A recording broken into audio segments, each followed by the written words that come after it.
Tune in जरूर कर लीजिएगा।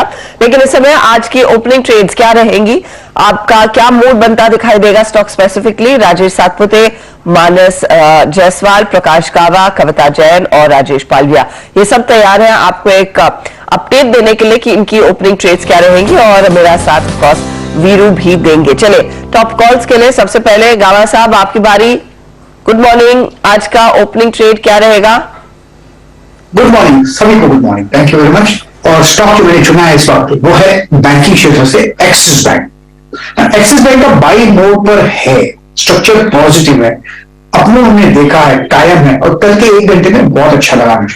ट्रेड करा 944, स्टॉक होगा 932, इसमें अगर डिप मिलती है तो खरीदारी का मौका रहेगा। स्टॉक 932, टारगेट मिनिमम 960 नंबर आते हैं, उसके भी हायर जोन देखने को मिल सकते हैं। Axis bank matter of time. Okay, तो ये पहला ट्रेड, और कल हमने देखा था निजी बैंकों की तरफ से एक अच्छा मूव आया था, 960 के लिए एक मौका तेजी का। कविता गुड मॉर्निंग, बताइए आपका ओपनिंग ट्रेड क्या रहेगा? वेरी गुड मॉर्निंग हर्षदा जी। सो मेरा भी आज प्राइवेट बैंकिंग से ही ट्रेड है, that is IndusInd bank. So IndusInd bank को अगर आप देखें तो अपने एवरेजेस के ऊपर सेटल्ड है, 1234 की इसकी क्लोजिंग हाई है। आई बिलीव ऊपर में बाय ऑन डिप्स का एक अप्रोच रखना चाहिए, अराउंड 1225 के लेवल्स के आसपास इसमें एक ट्रेड इनिशिएट करें। स्टॉप लॉस जो आपको मेंटेन करना है वो 1220 का स्टॉप लॉस मेंटेन करना है। मुझे लगता है 1245 1255 के लेवल्स के लिए इंडसइंड बैंक को आप अप्रोच करें, that should be by trade. जी अगर आपने पिछले 3 सेशंस की भाव कॉपी पढ़ी हो, प्राइस परफॉर्मेंस को पढ़ा हो, तो ये क्लियरली रिफ्लेक्ट हो रहा था कि 25 दिसंबर से लेकर 30-1 के बीच में PSU bank, Canara, bank of Baroda, SBI shoot कर रहे थे। लेकिन कल आईसीआईसीआई बैंक, इंडसइंड बैंक और एक्सिस बैंक की प्लेसमेंट बहुत स्ट्रांग थी। इनफैक्ट एक्सिस बैंक एक बार फिर से ऑल टाइम हाई ट्रैजेक्टरी में, इंडसइंड बैंक और आईसीआईसीआई बैंक ने अपने 20 डे मार्क को स्ट्राइक किया। ये दो चीजें अगर आप देखें प्रकाश सर की कॉल से और कविता जी की कॉल से रिफ्लेक्ट होती है। मानस गुड मॉर्निंग, आपका conviction call. Good morning Virendra ji, good morning Harshada जी।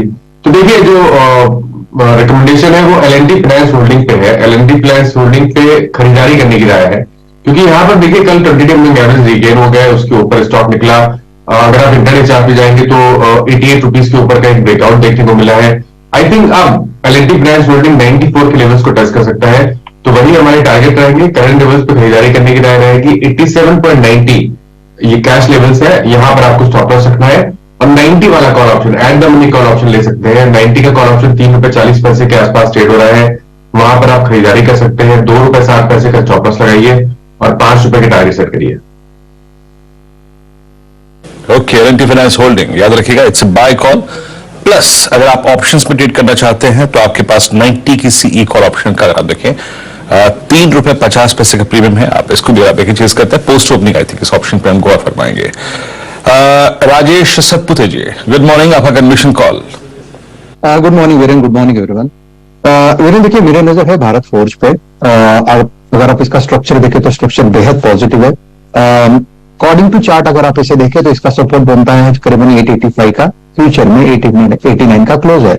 सो मैं बाय करूंगा 885 के ऊपर। 875 का मेरा स्टॉप लॉस होगा, और जो टारगेट यहाँ पे सेट हो रहा है वो करीबन 910 से 915 का है। तो Bharat forge is a bye.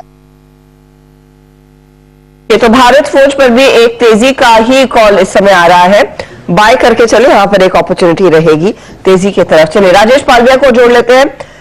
Good morning Palvia साहब, बताइए आज का ओपनिंग ट्रेड क्या रहेगा? Good morning Harshada ji, good morning everyone. So opening trade रहेगा एमबीएफसी में। हमें लगता है कि यहाँ पे हाउसिंग फाइनेंस कंपनी में फोकस करना चाहिए। हाउसिंग फाइनेंस में एक अच्छा मोमेंटम बना है पूरे सेक्टर में। हमें लगता है यहाँ पे एलआईसी हाउसिंग फाइनेंस एक अच्छा मोमेंटम कंटिन्यू करते हुए दिख सकता है। दिसंबर सीरीज के जो हाई बने थे उसको अब यहाँ पे निगोशिएट करते हुए दिख रहा है। जिस तरीके के कल लॉन्ग बिल्डअप यहाँ पे बने, हमें लगता है एलआईसी हाउसिंग फाइनेंस आज के सेशन में एक अच्छा अपमूव दिखा सकता है। अपसाइड के टारगेट हम एक्सपेक्ट कर रहे हैं इसमें 540, 545, 440, 445 तक के। स्टॉप लॉस रखेंगे हम करंट लेवल से करीब 420 के आसपास। स्टॉप लॉस रखिएगा और 435 की तरफ दरअसल ये ट्रेड। तो आज बायस जो है वो साफ तौर से बैंक और एनबीएफसी पर है, और इनफैक्ट आज ध्यान रहे कई सारे छोटे बैंक एनबीएफसीज का Q3 का अपडेट भी आया, उस पर भी आगे हम डिटेल में बात करेंगे जब सुमित हमारे साथ जुड़ेंगे। लेकिन ये फिलहाल तेजी का ही ट्रेड देखने को मिला है लार्जली बैंक्स और एनबीएफसीज में। गौरांग शाह भी हमारे साथ जुड़ गए। Gaurang sir, good morning. बताइए आज का ट्रेड क्या रहेगा? धन्यवाद अर्शिदा, आपका और आप सभी को शुभ प्रभात हमारी तरफ से। तो कल भी हमने देखा था, सिर्फ आज ही नहीं लेकिन रुझान जो कल से मेरे ख्याल से बैंकिंग और एनबीएफसीज में काफी कुछ दिलचस्पी आ रही है। और क्योंकि तीसरे तिमाही के नतीजों का आगाज इस वित्तीय वर्ष के मेरे ख्याल से अगले हफ्ते 9 तारीख से टीसीएस से शुरुआत हो जाएगी और बाकी फिर अन्य कंपनियां अपने तीसरी तिमाही के नतीजे देंगी। और हमारी सोच और विचारधारा ये भी कहती है हर्षदा के बैंकिंग, चाहे वो निजी क्षेत्र की बैंक हो या सरकारी बैंक या फिर बहुत ही सक्षम और मजबूत एनबीएफसीज, ये तीसरी तिमाही के नतीजे तो अच्छे आएंगे लेकिन चौथे और अगले वित्तीय वर्ष के भी नतीजे अच्छे आएंगे। और एक लगातार आउट परफॉर्मेंस जो 2022 में हमने निफ्टी पीएसयू बैंक से देखा है वो आने वाले समय में भी देखने मिलेगा। उसी तर्क के आधार पर कैनरा बैंक हमें काफी अच्छा लगता है और नतीजे हमारे अनुमान से बेहतर आए तो हमने जो हमारा लक्ष्य निर्धारित किया है कैनरा बैंक पर, उसको हम ऊपर की तरफ साधेंगे। फिलहाल जो लक्ष्य है कैनरा बैंक का, अभी तक जो नतीजे देखे वो करीबन 365 से लेकर के 375 का है, लेकिन हमें पूरा भरोसा है कि नतीजे बेहतर आएंगे और लक्ष्य ऊपर की तरफ लेके जाएंगे। बेहतर नतीजे की उम्मीद और स्टॉक एक परफॉर्मर भी रहा है कैनरा बैंक, ये है गौरांग की पिक। तो देखिए बायस जो है तेजी का वो बैंक्स और फाइनेंशियल्स की तरफ ही बैठ रहा है। चलिए आपके लिए मैं सभी टॉप कॉल्स रिकैप करती हूँ, फिर खबरों की तरफ बढ़ते हुए दिखाई देंगे। आज देखिए शुरुआत ही हुई एक्सिस बैंक के साथ। गावा साहब ने कहा 960 का टारगेट, 932 स्टॉप लॉस, तेजी का ट्रेड। इंडसइंड बैंक पर बाय कॉल दिया है कविता जैन ने 1245 और उसके आगे 1255 के लिए तेजी करे, 1220 पर स्टॉप लॉस लगाना मत भूलिएगा। एल&टी फाइनेंशियल होल्डिंग्स 94 के टारगेट के लिए खरीदिए, यह है मानस का व्यू और यहां पर स्टॉप लॉस आपके लिए 8790 का है। भारत फोर्ज ये इकलौता थोड़ा सा आउटलायर है पूरे इस एनबीएफसी और बैंकिंग के मेले में। भारत फोर्ज पर सातपुते साहब कह रहे हैं 910 और 915 के टारगेट के लिए मौका, 875 स्टॉप लॉस रहेगा। और फिर आया LIC housing finance Rajesh Palvia की तरफ से 440 और आगे 445 ये टारगेट है, 420 का स्टॉप लॉस जरूर लगाइएगा। और कैनरा बैंक भी तेजी का ही ट्रेड, 365 से 375 के टारगेट के लिए मौका है खरीदारी करने का। तो ये फिलहाल आपके लिए आज के टॉप कॉल्स, तो इन पर हमारी नजरें रहेंगी। देखते हैं आज कैसे पारी की शुरुआत होगी। लेकिन आज बाजार खुलने के साथ ही किन स्टॉक्स पर आपकी नजरें होनी चाहिए उसका आप जायजा लेना शुरू करते हैं। और आपको स्क्रीन पर दिखाई दे रहे हैं लक्ष्मण रॉय, हमारे इकोनॉमिक पॉलिसी एडिटर, और सुबह सवेरे इनके दर्शन होना तो मतलब यही है कि बड़ी खबर आई है। लक्ष्मण जी, ये विंडफॉल टैक्स का मामला फिर सुर्खियों में। हम तो थोड़े से एक्साइट हो रहे थे कि पिछले 2-3 दफा कुछ कटौती हुई, ये अचानक विंडफॉल टैक्स बढ़ाने के पीछे क्या कारण है, कितनी बढ़ोतरी की है? देखिए दरअसल वाकई मुझे भी लग रहा था कि अब शायद खात्मे की तरफ है ये विंडफॉल टैक्स। पिछली बार आपने देखा कि करीब 4900 रुपए प्रति टन से घटाकर 1700 रुपए प्रति टन कर दिया गया था। लेकिन अंतर्राष्ट्रीय बाजार में कच्चे तेल की कीमतों को देखते हुए, नेचुरल गैस की प्राइसिंग को देखते हुए सरकार ने इस बार जो है विंडफॉल टैक्स में करीब 23% की बढ़ोतरी करने का फैसला लिया है क्रूड ऑयल पे। जो क्रूड ऑयल पे विंडफॉल टैक्स 1700 रुपए प्रति टन था उसे बढ़ाकर 2100 रुपए प्रति टन करने का फैसला लिया है। इसी तरीके से डीजल पे जो एक्सपोर्ट ड्यूटी थी उसमें भी सरकार ने 5 रुपए प्रति लीटर से बढ़ा करके 6.5 रुपए प्रति लीटर एक्सपोर्ट ड्यूटी करने का फैसला लिया है। एटीएफ में भी पिछली बार कटौती की गई थी, लेकिन एटीएफ के विंडफॉल टैक्स में भी यहां पे 1.5 रुपए प्रति लीटर से बढ़ा करके 4.5 रुपए प्रति लीटर करने का फैसला लिया है। पेट्रोल में जस का तस है, पिछली कई दफा से पेट्रोल के पे ड्यूटी नहीं है, तो इस बार भी ड्यूटी में कोई बदलाव नहीं किया गया है, नहीं पेट्रोल पर कोई एक्सपोर्ट ड्यूटी नहीं लगेगी। लेकिन ये जरूर है कि इस बार फिर से विंडफॉल टैक्स बढ़ाया गया है और अगर अंतर्राष्ट्रीय बाजार में कीमतें उतार चढ़ाव रहेंगी तो ये संकेत है कि आने वाले दिनों में भी विंडफॉल टैक्स में भी ऐसे ही कमी या बढ़ोतरी की जाती रहेगी। अरे लक्ष्मण जी, पर एक ही भाव बढ़ रहा है वो सोने का, ये कच्चा तेल तो जस का तस है $85। तो क्या ये सिग्नल है कि सरकार को कुछ पैसों की जरूरत है और उसके लिए दरअसल ये विंडफॉल टैक्स का रास्ता अपनाया जा रहा है? क्योंकि आपने भी नोटिस किया है कच्चे तेल में ज्यादा कुछ मूव तो आया ही नहीं, इनफैक्ट नेचुरल गैस में तो कुछ करेक्शन देखने को मिल रहा था। बेसिकली ये जो कैलकुलेशन होता है वो रोजाना के आधार पर नहीं होता है, ये पिछले 15 दिन का एक औसत निकाला जाता है, उसका दूसरे फैक्टर को देखा जाता है, घरेलू डिमांड को देखा जाता है, इन सारे फैक्टर को देख करके इस विंडफॉल टैक्स का कैलकुलेशन किया जाता है। इस वजह से कई बार हम लोगों को लगता है कच्चे तेल या नेचुरल गैस की कीमतें नहीं बढ़ी है, लेकिन विंडफॉल टैक्स क्यों बढ़ाया गया है। पिछली बार भी आपने देखा होगा कि जब उस 4900 रुपए प्रति लीटर से घटा करके यहां पे 1700 रुपए प्रति लीटर किया गया था, उतनी बड़ी कटौती कच्चे तेल नेचुरल गैस में नहीं हुई थी, लेकिन दूसरे फैक्टर को देखकर कटौती की गई थी। रही बात पैसे की, तो ये बात तो जरूर है, आपने देखा है कि पिछले दिनों सरकार ने मुफ्त में अनाज देने का फैसला लिया था। अब चुनावी सीजन में सरकार जा रही है, तो जैसे जैसे नजदीक जाती जाएगी सरकार बहुत ज्यादा टैक्स वसूली पर जोर नहीं देगी, लोक लुभावन वादे ज्यादा होंगे तो खर्च ज्यादा होंगे, तो उसके लिए शायद अभी से इंतजाम किया जाता रहा हो, ये भी एक वजह रही हो। लेकिन यह है कि जीएसटी कलेक्शन नहीं बढ़ रहा है, तो दूसरे मोर्चे पर सरकार पास पैसे हैं, लेकिन विंडफॉल टैक्स जिस कॉन्सेप्ट के साथ लाया गया था, मुझे लगता है कि वो अभी भी जिंदा है सरकार के खाते में। हमको लग रहा था कि इसका खात्मा हो जाएगा। सरकार ने भी आज डाउ फ्यूचर्स की तरह गूगली फेंक दी है। कल 12 बजे रात में अपडेट आया था लक्ष्मण सर की तरफ से कि विंडफॉल टैक्स में आ गया है इजाफा। अब इस गूगली को कैसे लेना है, कैसे खेले इस गूगली पर गौरांग जी? ओएनजीसी, ऑयल इंडिया, रिलायंस, इन सब पर इंपैक्ट आएगा, एंड उससे ज्यादा तो एटीएफ के दामों में जो इजाफा आया है उसका ज्यादा हिट देखने को मिलेगा। जी बिल्कुल अर्षद, और ये जो कभी हाँ कभी ना वाली बात है ना सरकार के विंडफॉल टैक्स को लेकर के, ये बहुत ही कठिन परिस्थिति खड़ी कर देती है, ना तो सिर्फ इन सब कंपनियों के लिए, लेकिन खास करके उन सब निवेशकों के लिए जिन्होंने यहाँ पर खरीदारी करके रखी हो।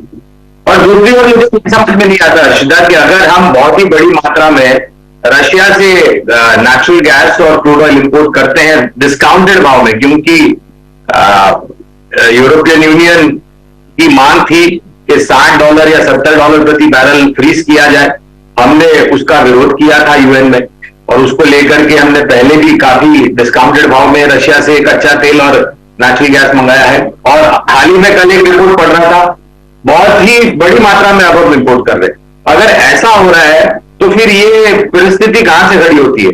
इस खबर को लेकर के जैसे लक्ष्मण जी बता रहे थे, शायद आज थोड़ा बहुत दबाव बिल्कुल रह सकता है। और जैसे मैंने कहा, आई थिंक एक क्लियर कट पॉलिसी हो, ये कंपनियों के लिए भी बेहतर है और देश के लिए भी बेहतर है और निवेशकों के लिए भी बेहतर है। जी हाँ, और याद रखिएगा मैं इस खबर से संबंधित, क्योंकि ये खबर जो है वो प्रभावित रिलायंस इंडस्ट्रीज को भी करेगी, लेकिन रिलायंस से बात करने से पहले स्टैंडर्ड स्क्रीन में आपकी स्क्रीन पर रखूंगा, जो चैनल देख रहे हैं आप, सीएनबीसी आवाज, इसका स्वामित्व प्रबंधन रिलायंस इंडस्ट्रीज होल्ड करते हैं। लेकिन यहां पे जो लॉजिक जिस खबर के तहत मैं बढ़ रहा हूं कि अगर इस खबर के चलते रिलायंस पर कोई प्रेशर आया, इसका एक स्ट्रॉन्ग कोरिलेशन और भी है। कल जो हमने 210 स्ट्राइक किया था 18210 निफ्टी पे, उसका मेजॉरिटी गेन जो था वो स्पॉन्सर किया था रिलायंस ने। कल रिलायंस का क्लोज था above 20-day exponential moving average, plus ये लास्ट ड्यू एवरेज था, प्लस ये लगभग 2 दिसंबर से अब तक रिट्रेसमेंट में मोड था। 2 दिसंबर के बाद first time sloping downward channel से बाहर निकल रहा था। प्लीज कैंडलस्टिक याद रखिएगा। राजेश पालविया जी, अब मान लीजिए आप लॉन्ग कल कैरी करके लेके आए हैं, मान लीजिए, या फिर आपका एक न्यूट्रल व्यू है, आप 20 DMA के ऊपर रिलायंस को ट्रेड करना चाह रहे थे, रिलायंस सपोर्टिव था फॉर इंडेक्स एज वेल, आप कैसे अप्रोच करेंगे इसके मद्देनजर रिलायंस इंडस्ट्रीज को आज, और आपका ट्रेड सेटअप क्या कहता है? तो देखिए, अब न्यूज का इम्पैक्ट तो जरूर आएगा, और वो उस इम्पैक्ट में आके वापस हमें लगता है कि रिलायंस में अगर सप्लाई बनता है तो 2550, 2540 जो कि इसके इमीडिएट सपोर्ट एरिया, वहां तक वापस से डाउन टिक देखने को मिल सकता है। वो वहां पे रिविजिट करना चाहिए, क्योंकि अब जो पिछले 7-8 दिन में अगर हम देखें, जो रिकवरी का ट्रेड बना था रिलायंस में, वो लेवल इंपॉर्टेंट थे, और हमें लगता था कि ये लेवल अगर होल्ड आउट रहेंगे तो फर्दर एक्सटेंड होना चाहिए मूव। लेकिन अभी इस न्यूज के चलते हमें लगता है थोड़ा प्रेशर रहेगा। 2540 के लेवल को अगर ये ब्रेक करता है तो यहाँ पे फिर डाउन टिक एक्सटेंड होते हुए दिखेगा, 2510 तक भी ये फिसल सकता है। पर हमें लगता है कि ओपनिंग में इसको रिविजिट करना चाहिए। 2540, 2550 को किस तरीके से डिफेंड करने में कामयाब रहता है या नहीं, वहां पे इसको वापस से एक बार रिव्यू लेंगे। रिलायंस इंडस्ट्रीज पर रहेगी नजर। आज देखते हैं किस तरह की पारी की शुरुआत होती है और इस खबर को कैसे लिया जाता है। अच्छा, वेरी क्विकली एक बार एविएशन स्टॉक्स पर भी व्यू ले लेते हैं। मानस, इंटरग्लोब एविएशन, ये पिछले हफ्ते का एक स्टार परफॉर्मर साबित हो रहा था, specially in the last 2 trading sessions. Spice jet भी रेडार पर। अब एटीएफ में भी हमने देखा है ड्यूटी बढ़ी है, तो ये कंपनियों पर भारी पड़ेगा। क्या यहां पर भी पोजीशंस कुछ अनवाइंड हो सकती है? किन लेवल्स पर आप ध्यान रखेंगे इस नेगेटिव खबर के बीच? देखिए, स्पाइस जेट की जहां तक बात है तो मैं तो वहां पर अवॉइड ही करूंगा, क्योंकि वहां पर ट्रेंड निगेटिव है। जहां तक बात इंडिगो की है, देखिए यहाँ पर ट्रेंड निगेटिव नहीं है, यहाँ पर हाई टॉप हाई बॉटम 400 बन रहे हैं। एक रेजिस्टेंस जरूर है 20, 50, 20, 60 की रेंज में, लेकिन अगर वो रेजिस्टेंस बीच हो जाएगी तब आपको कम से कम 100 से 150 रुपए का मूव आपको इंडिगो दिखा सकता है। और सबसे इंपॉर्टेंट ये कि स्टॉक अपने 20 डे मूविंग एवरेज के ऊपर ट्रेड कर रहा है, तो आपके पास लॉन्ग पोजीशन है, तो आप बने रहिए। स्टॉप लॉस रखिए 1990 का, 1990 का, लेकिन फ्रेश खरीदारी केवल 2060 के ऊपर करेंगे। इस बीच प्रोड्यूसर साहब एक और अपडेट दे रहे हैं कि गोवा ने दरअसल VAT value added tax ATF पर घटाया है, और वो एक इंटरेस्टिंग चीज होगी। इंडिविजुअली एक राज्य ने किया है। गौरांग साहब, तो फिर क्या गोवा की फ्लाइट सस्ती हो जाएगी? इट्स नॉट इमीडिएटली अर्चना, इसको लगता है ऐसा नहीं है कि 4% वहां पर वैट कम कर दिया तो गोवा की टिकटें सस्ती हो जाएगी। इट्स बेसिकली कहां पर आपकी जो फ्लाइट है वो रिफ्यूलिंग करती है, ये ज्यादा महत्वपूर्ण है। अब जाहिर है अगर 4% गोवा में कम किया है तो ज्यादातर मांग वहां से होगी रिफिलिंग की, बट एकदम ट्रांसफॉर्मेशन नहीं हो सकता इसका।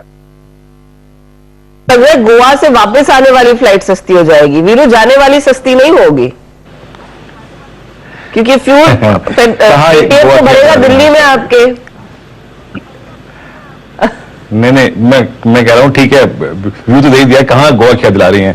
वैसे ठीक है, छुट्टियां लिए, वक्त भी काफी हो गया। लास्ट छुट्टी हमने 2022 में ली थी, आपको याद है? केरल में किया नहीं ना, इसीलिए वीरू मैं बोल रही हूँ कि गोवा में आपको थोड़ा आने का टिकट ये साजिश है। आने का टिकट है महंगा, जाने का टिकट है एकदम सस्ता। क्या करें, चलिए एक स्टेट ने अगर आप देखेंगे डिसीजन लिया, let's hope for the best कि कुछ अदर स्टेट्स भी जो है इसको फॉलो करेंगी। खैर, अब एक काम करते हैं, चलिए विंडफॉल टैक्स वाली खबर के बाद अब क्योंकि क्वार्टरली अपडेट्स का जो क्रम है वो शुरू हो चुका है। Sumit, good morning. आइए शुरुआत करते हैं आज क्वार्टरली अपडेट से ही। बताइए क्वार्टरली अपडेट्स का सीक्वेंस और सबसे स्ट्रॉन्ग अपडेट से शुरू कीजिएगा सुमित। मैं पहले उस अपडेट से शुरू करता हूं जहां पे ब्रोकर हाउसेस ने भी अपने व्यूज दे दिए हैं, तो उसके बाद हम धीरे धीरे करके बाकी कंपनी में जाएंगे। और मेजरली सभी बैंक्स, एनबीएफसीज, इनकी तरफ से जो Q3 अपडेट है वो आता हुआ दिखाई पड़ रहा है। तो पहले M&M फाइनेंशियल, इसने सबसे पहले अपना Q3 अपडेट दिया, जिसके ऊपर ब्रोकरेज हाउस की तरफ से भी एक व्यू आ चुका है। उन्होंने अपने डिसबर्समेंट का नंबर दिया है, करीब करीब Q3 में डिसबर्समेंट 14,450 करोड़ है, जो कि YOY बेसिस पर 80% के आसपास ही ग्रोथ दिखा रहा है। Year till date disbursement approximately करीब 35,750 करोड़ है, जहां पे 95% के आसपास ही ग्रोथ आते हुए दिखाई पड़ी है। एक क्रूशियल नंबर जो है, जो उन्होंने खुद मेंशन किया है, वो ये कि जो 18.5% की ग्रोथ कलेक्शन एफिशिएंसी में देखने को मिली है, ये रफली 98% है। पिछले साल ये 95% के आसपास की कलेक्शन एफिशिएंसी थी, जो कि इंप्रूव होकर 98% के आसपास आ गई। तो कलेक्शन एफिशिएंसी में इंप्रूवमेंट आ रहा है, और लोन डिसबर्समेंट ग्रोथ जो है वो भी एक अच्छा नंबर आता हुआ दिखाई पड़ रहा है। करीब करीब 80% के आसपास की ग्रोथ वहां पर देखने को मिली है। इसी के ऊपर ही ब्रोकरेज हाउसेस के व्यूज भी आए हैं, तो व्यूज भी आपके सामने रख देता हूं। जो M&M फाइनेंशियल के ऊपर ब्रोकरेज हाउसेस का व्यू है, उसके लिहाज से जेफरीज की एक रिपोर्ट आई है, जिन्होंने अंडर परफॉर्म रेटिंग दी है 175 के टारगेट के लिए, लेकिन उनका जो अंडर परफॉर्म का रेटिंग है उसकी वजह Q3 अपडेट नहीं है। उन्होंने बात साफ की है कि Q3 में हेल्दी डिसबर्समेंट ग्रोथ देखने को मिली है, YOY बेसिस पर भी और सीक्वेंशियल बेसिस पर भी करीब 22% के आसपास की। बिजनेस एसेट करीब 20% के आसपास की ग्रोथ देखने को मिली है। ये उनके अनुमान से थोड़ा सा नीचे की तरफ जरूर आता हुआ दिखाई पड़ा है। कलेक्शन एफिशिएंसी, जिसका जिक्र मैं पहले भी कर रहा था, 98% 95% के सामने उनका मानना है कि ये बेटर साइड पर है। एक स्टेबल नंबर इसमें देखने को मिला है। और जो स्टेज 3 एसेट्स थे वो करीब करीब 6.2 है, ये 6.7 थे। ये एक आंकड़ा है जो कि उनके अनुमान से थोड़ा नीचे आया है, इसीलिए टारगेट से उन्होंने 175 रुपए के और अंडर परफॉर्म की रेटिंग दी है। लेकिन अदरवाइज आंकड़े जो है अनुमान से बेटर साइड पे ही माने जा रहे हैं। तो कुछ मिला जुला नंबर, लेकिन अनुमान से बेटर। कल ऑलरेडी शेयर चल चुका है, तो शायद रिएक्शन ऑलरेडी देखा जा चुका है, तो वो एक अलग चीज है, इसको आपको जरूर देखना होगा। और इन क्वार्टरली अपडेट्स के बीच में याद रखिएगा M&M फाइनेंशियल्स, जाइए प्लीज रीड कीजिएगा। मतलब लास्ट 9 महीने का स्टार प्राइस ऑफ हमर रहा है NBFCs में मार्च 2022 में इसका भाव था करीब करीब समझ लीजिए जनाब 120 रुपए के आसपास। 240 का स्टॉक ऑलरेडी हो चुका है। आपको याद होगा मेरे ख्याल से सितंबर फर्स्ट वीक में एक बड़ी दुर्घटना हुई थी, जिसके बाद अगर आप देखें जब इनकी जो कलेक्शन एजेंसीज थी अगर आप देखें उस पर आरबीआई ने प्रतिबंध लगा दिया था। उसके बाद ये स्टॉक 200 डिमा पे आया और ऐसा शूटअप कर गया कि जनाब ये इस वक्त सितंबर 2019 के बाद अब तक के हाईएस्ट क्लस्टर में बैठा है, यानी इन 9 months one of the best NBFC जिसने परफॉर्म किया। ऑल्दो ये क्वार्टरली अपडेट्स आपको कैसे लगे? आई थिंक हाउस व्यूज के मुताबिक उनके व्यूज से अगर आप देखें थोड़ा सा, अगर आप देखें जो ग्रोथ है वो हल्की सी कम है, बट अगर आपको एमएनएम फाइनेंस पे एक आउटलुक फ्रेम करना हो इस परफॉर्मेंस के बाद, आपका व्यू क्या है? तो मुझे याद है वीरेंद्र, वो जो सितंबर का महीना आप बता रहे हैं, वो जिस दिन वो खबर आई कलेक्शन एजेंट्स के प्रतिबंध को लेकर के और आरबीआई की फटकार को लेकर के, उसके अगले दिन प्रातःकाल में ही मैं आप ही के इसी शो में जुड़ा था और मेरी बात अनूप से हो रही थी और आपने और अरुण ने मुझे यही प्रश्न पूछा था। तब दाम मेरे ख्याल से कुछ 200-210 के आसपास था, अगर मेरी याददाश्त सही है तो, या उसके नीचे होगा। तो तब भी हमने खरीदारी की राय बरकरार रखी थी और आज जब 240 के ऊपर कामकाज कर रहा है, आज भी हमारी खरीदारी की राय है। और जिस तरीके से अभी मैं हर्षदा से भी बात कर रहा था कि लोन डिसबर्समेंट को लेकर के हमें लग रहा है कि बहुत बड़ी अपॉर्चुनिटी न तो सिर्फ बैंकिंग सेक्टर को मिलेगी, लेकिन सक्षम और मजबूत एनबीएफसी को, खास करके उन एनबीएफसी को जो कृषि से ताल्लुकात रखते हैं और ग्रामीण और मध्यम ग्रामीण इलाकों में कामकाज करते हैं, मिसाल के तौर पर एमएनएम फाइनेंशियल्स। तो मुझे लग रहा है कि एक बेहतर मौका है। इस स्तर पर अगर आप मुझे ये पूछें कि नया निवेश कर सकते हैं क्या, तो मैं उसकी राय नहीं दूंगा, गिरावट पर राय दूंगा। और मुझे यकीन है कि जो नतीजे आएंगे वो काफी सकारात्मक से आंकड़े होंगे। जी आपको प्राइस भी मिल चुका है। Sumit, rest Q3 updates? हाँ, अब जो बाकी Q3 अपडेट्स हैं उनमें साउथ इंडियन बैंक पहला नाम रहेगा, जहां पे ग्रॉस एडवांसेस करीब 18% बढ़े हैं। 70,168 करोड़ के आसपास का ये नंबर देखने को मिला है। टोटल डिपॉजिट 3% बढ़े हैं। कासा 9% बढ़ा है। 30,699 करोड़ रुपए कासा का नंबर बैंक ने पोस्ट किया है और कासा रेशियो करीब 33.84% है। तो बेहतर साइड पर नंबर आपको साउथ इंडियन बैंक के दिखाई पड़ेंगे। इसी तरह के बेहतर नंबर आपको कर्नाटका बैंक में भी दिखाई पड़ेंगे, जहां पे कासा करीब 10% बढ़ के 26,991 करोड़ रुपए के आसपास आया है और ग्रॉस एडवांसेस करीब 12.5% वाई बेसिस पे बढ़े हैं। तो ये दोनों साउथ इंडियन बैंक और कर्नाटका बैंक दोनों के अपडेट अच्छे हैं। सीएसबी बैंक ग्रॉस एडवांसेस करीब 26% और डिपॉजिट्स करीब 19% के आसपास बढ़ते हुए तिमाही के अंदर दिखाई पड़े हैं। इनके नंबर आप सबड्यूड साइड पर मानकर चल सकते हैं, लेकिन नंबर इन्होंने भी अपने मेंशन किए हैं। एक और जो नंबर्स के लिहाज से अगर देखा जाए Q3 अपडेट में बैंक्स के अलावा आया है वो है IRCTC का, जहां पर इन्होंने अप्रैल दिसंबर का डेटा दिया है। रेवेन्यूज अर्निंग करीब 71% बढ़ी है पैसेंजर सेगमेंट के अंदर और रेवेन्यू अर्निंग करीब 28,500 करोड़ का आंकड़ा आया है, जो से बढ़कर करीब 48,913 करोड़ रुपए का एक आंकड़ा पोस्ट किया, जो कि ऑलमोस्ट डबल होता हुआ दिखाई पड़ रहा है। तो वहां पर भी एक अच्छी ग्रोथ है। तो आप अगर इसको फ्यूल प्राइसेस की राइज या फिर एक्साइज ड्यूटी की राइज के सामने रखेंगे तो ये नंबर शायद गोइंग फॉरवर्ड और इंपैक्ट करता हुआ दिखाई पड़ा IRCTC के ऊपर। डिमांड वैसे भी शिफ्ट हो रही है एविएशन से रेलवेज की तरफ और वो नंबर्स के अंदर भी रिफ्लेक्ट हो रही है। तो ये एक और आंकड़ा रहेगा जिसके ऊपर आप ध्यान दे सकते हैं। कि हिंदुस्तान जिंक ने भी अपना अपडेट दिया है, जहां पे इनका जो माइंड मेटल आउटपुट है वो करीब 2.54 लाख टन के आसपास है। ये वाई बेसिस पर 1% बढ़ा जरूर है, लेकिन सीक्वेंशियल बेसिस पे करीब 5% के आसपास का एक डिक्लाइन यहां पर देखने को मिला। तो ये एक और Q3 अपडेट है जिसके ऊपर आपको नजर रखनी होगी। जी और Q3 अपडेट्स की श्रृंखला में आई थिंक मैं ज्यादा प्रभावित हुआ जो सुमित ने, अगर आप देखें जो शुरुआती दो अगर आप देखें बैंक्स का जिक्र किया, south Indian bank plus Karnataka bank का, आई थिंक माइनस ये दोनों ही चार्ट्स बहुत इंप्रेसिव है। फ्रेंकली स्पीकिंग बताऊं, मैं काफी जमाने बाद इन चार्ट्स को दिख रहा हूं। इन दोनों में से ज्यादा इंप्रेसिव क्या लग रहा है आपको? और वो जो एक मल्टी ईयर चैनल ब्रेकआउट है वो स्क्रीन पर विजिबल है। आप किसी चीज करना चाहेंगे अगर छोटे टिकट साइज में कुछ बाय करना हो? तो देखिए, अगर इन दोनों स्टॉक की बात करें तो आई थिंक कर्नाटका बैंक ज्यादा बेहतर लग रहा है। स्टॉक अपने 20 डे मूविंग एवरेज के ऊपर पिछले करीब 4 सेशन से ट्रेड कर रहा है। जो करेक्शन देखने को मिला था अभी पिछले हफ्ते या उसके 2 हफ्ते पहले, तब स्टॉक ने 50 डे मूविंग एवरेज पे सपोर्ट लिया था। ध्यान रखिए, देखिए लॉन्ग टर्म चार्ट पे स्टॉक ने भी कुछ हफ्तों या कुछ मंथ पहले 135 के ऊपर तक ब्रेकआउट दिया था। तो आई थिंक अभी भी स्टॉक में पोटेंशियल है 175 से 176 की रेंज में रेजिस्टेंस जरूर है, बट पैटर्न को देख के लगता है कि वो रेजिस्टेंस ब्रीच करेगा स्टॉक और शायद ये 200 रुपए की तरफ जाने की कोशिश करेगा।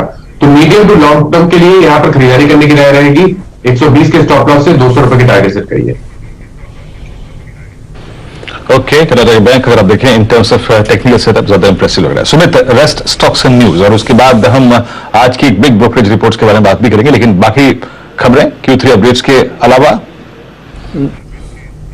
देखिए, एक तो पीएसपी प्रोजेक्ट को ऑर्डर मिला है करीब 1364 करोड़ का ऑर्डर। ये ऑर्डर के अलावा आप मान लीजिए कि ये लोएस्ट बिडर के तौर पे, L1 बिडर के तौर पे चुने गए हैं सूरत में, तो इसलिए मोटा मोटा वैसे मान लीजिए कंपनी को ऑर्डर मिला है 1364 करोड़ रुपए का ऑर्डर है। इसके अलावा जोमैटो और बिरला सॉफ्ट दोनों पे आज एक सी ही खबर है, तो दोनों पे आपको ध्यान रखना होगा, लेकिन जोमैटो पे ज्यादा बड़ा रिएक्शन आ सकता है कि यहाँ पर लगातार जो रिजिग्नेशन के सिलसिले वो बने हुए हैं, और अब को founder and CTO Gunjan Patidar की तरफ से एक रिजिग्नेशन आता हुआ दिखाई पड़ा है। तो ये जोमैटो जहां पे लगातार अपडेट्स हैं, पहले कंपनी की सेल को लेकर अपडेट आए थे और अब कंपनी की तरफ से एक और रिजिग्नेशन, जो बड़ा रिजिग्नेशन है वो आता हुआ दिखाई पड़ रहा है। इसके अलावा बिरला सॉफ्ट में जहां पे कंपनी के सीएफओ चंद्रशेखर त्यागराजन की तरफ से एक रिजिग्नेशन आता हुआ दिखाई पड़ा है। आईटी स्पेस में वैसे भी बीटन डाउन स्पेस है, उसके अंदर ये रिजिग्नेशन आ रहा है। तो ये दो रिजिग्नेशन आए हैं, इनको आप ध्यान देंगे। और एक जो अपडेट आ रहा है वो आ रहा है खासतौर से बाकी स्पेस को लेकर, जिसमें बस बन रहा है आईटी में दोनों रेजिग्नेशन का और पीएसपी प्रोजेक्ट जैसी कंपनी। एक डाबर की तरफ से अपडेट है जहां पर उनका जो एक्विजिशन था बादशाह मसाले को लेकर वो पूरा हो चुका है, और ये एक्विजिशन के बाद वो कंपनी की सब्सिडरी के तौर पर बनते हुए दिखाई पड़ रही है। तो ये एक और बड़ा अपडेट जो कल डाबर की तरफ से आता हुआ दिखाई पड़ा है। ट्रांजेक्शन पूरा हो गया है और अब कंपनी सब्सिडरी बन गई है बादशाह मसाले। अक्टूबर में डील हुई थी जो कि अब पूरी तरह से एग्जीक्यूट हो चुकी है, तो इसको भी आपको ध्यान में रखना होगा। ये सभी स्टॉक्स आज रेडार पर रखेंगे। ऑफ कोर्स जोमैटो पर फोकस रहेगा, क्योंकि कल ही हम जोमैटो की चर्चा कर रहे थे कि किस तरह से देश ने क्या कुछ खाया है over the new year's eve, और स्टॉक थोड़ा सा बढ़ता हुआ दिखाई दे रहा था। लेकिन आज ये सीटीओ रेजिग्नेशन थोड़ा सा शॉकर रहेगा, और ये अकेली नेगेटिव नहीं है। नेगेटिव तो दूसरी इनकी जो इमीडिएट कॉम्पिटिटर है या फिर ओनली कॉम्पिटिटर है वो स्विगी की तरफ से भी आ रहा है। हालांकि स्विगी का जो डेटा रिपोर्ट किया गया है, फाइनेंशियल नंबर्स, वो थोड़े से बैकडेटेड है, वो FY22 की बात कर रहे हैं।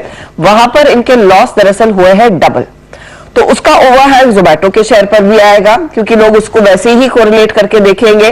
पहले तो कविता जी इस पर एक चार्ट चेक दीजिए, किस लेवल पर कान खड़े हो जाने चाहिए कि अब पोजीशंस कटने लगेंगी। स्टॉक 60 के ऊपर आया कल। हर्षदा जी, अपने एवरेजेस के ऊपर काउंटर निकल नहीं पाया है, और अगर पिछले 2 दिन भी देखें आप तो एक बेयरिश एनगल्फिंग फॉर्मेशन, और उसके बाद कल भी एक उसी रेंज के अंदर स्टॉक मूव होता हुआ दिखा है। मुझे लगता है 58-50 इन लेवल्स के नीचे अगर ये काउंटर फिसलता है तो ये फर्दर नीचे की तरफ जा सकता है। 54-53 के लेवल्स की तरफ ये स्किट होता हुआ दिख सकता है आते दिनों में। तो आई बिलीव 58 के नीचे अगर ये निकले तो यहाँ से एक बार एग्जिट लेना चाहिए जिनकी पोजीशंस हैं, और 54-53 के लेवल्स पर फिर से रिविजिट करेंगे। तो 58-50 के आसपास आता है तो फिर एग्जिट का सिग्नल रहेगा। हालांकि कल हम बात कर रहे थे, एक टैक्टिकल प्ले है। जो स्विगी का डेटा है वो थोड़ा सा बैकडेटेड है। अब कंपनी की तरफ से बयान ये जरूर आया था वीरू कि इनका जो सीटीओ है, अब सीटीओ रहता है, अब कंपनी कह रही है इनका कोई की मैनेजरियल रोल नहीं था। अब सीटीओ का की मैनेजरियल रोल नहीं था तो मुझे समझ नहीं आ रहा, लेकिन इससे पहले राहुल गंजू जो इनके बिजनेस को संभाल रहे थे, इनके इंटरसिटी के हेड, उन्होंने क्विट किया। फिर यहाँ पर इनके एक और शख्स थे जिन्होंने क्विट किया, जो आईपीओ के साथ मीडिया से बात कर रहे थे। तो एक के बाद एक ये रेलेवेंट लोगों का जाना, वो तो थोड़ा सा ओवरहैंग बढ़ेगा।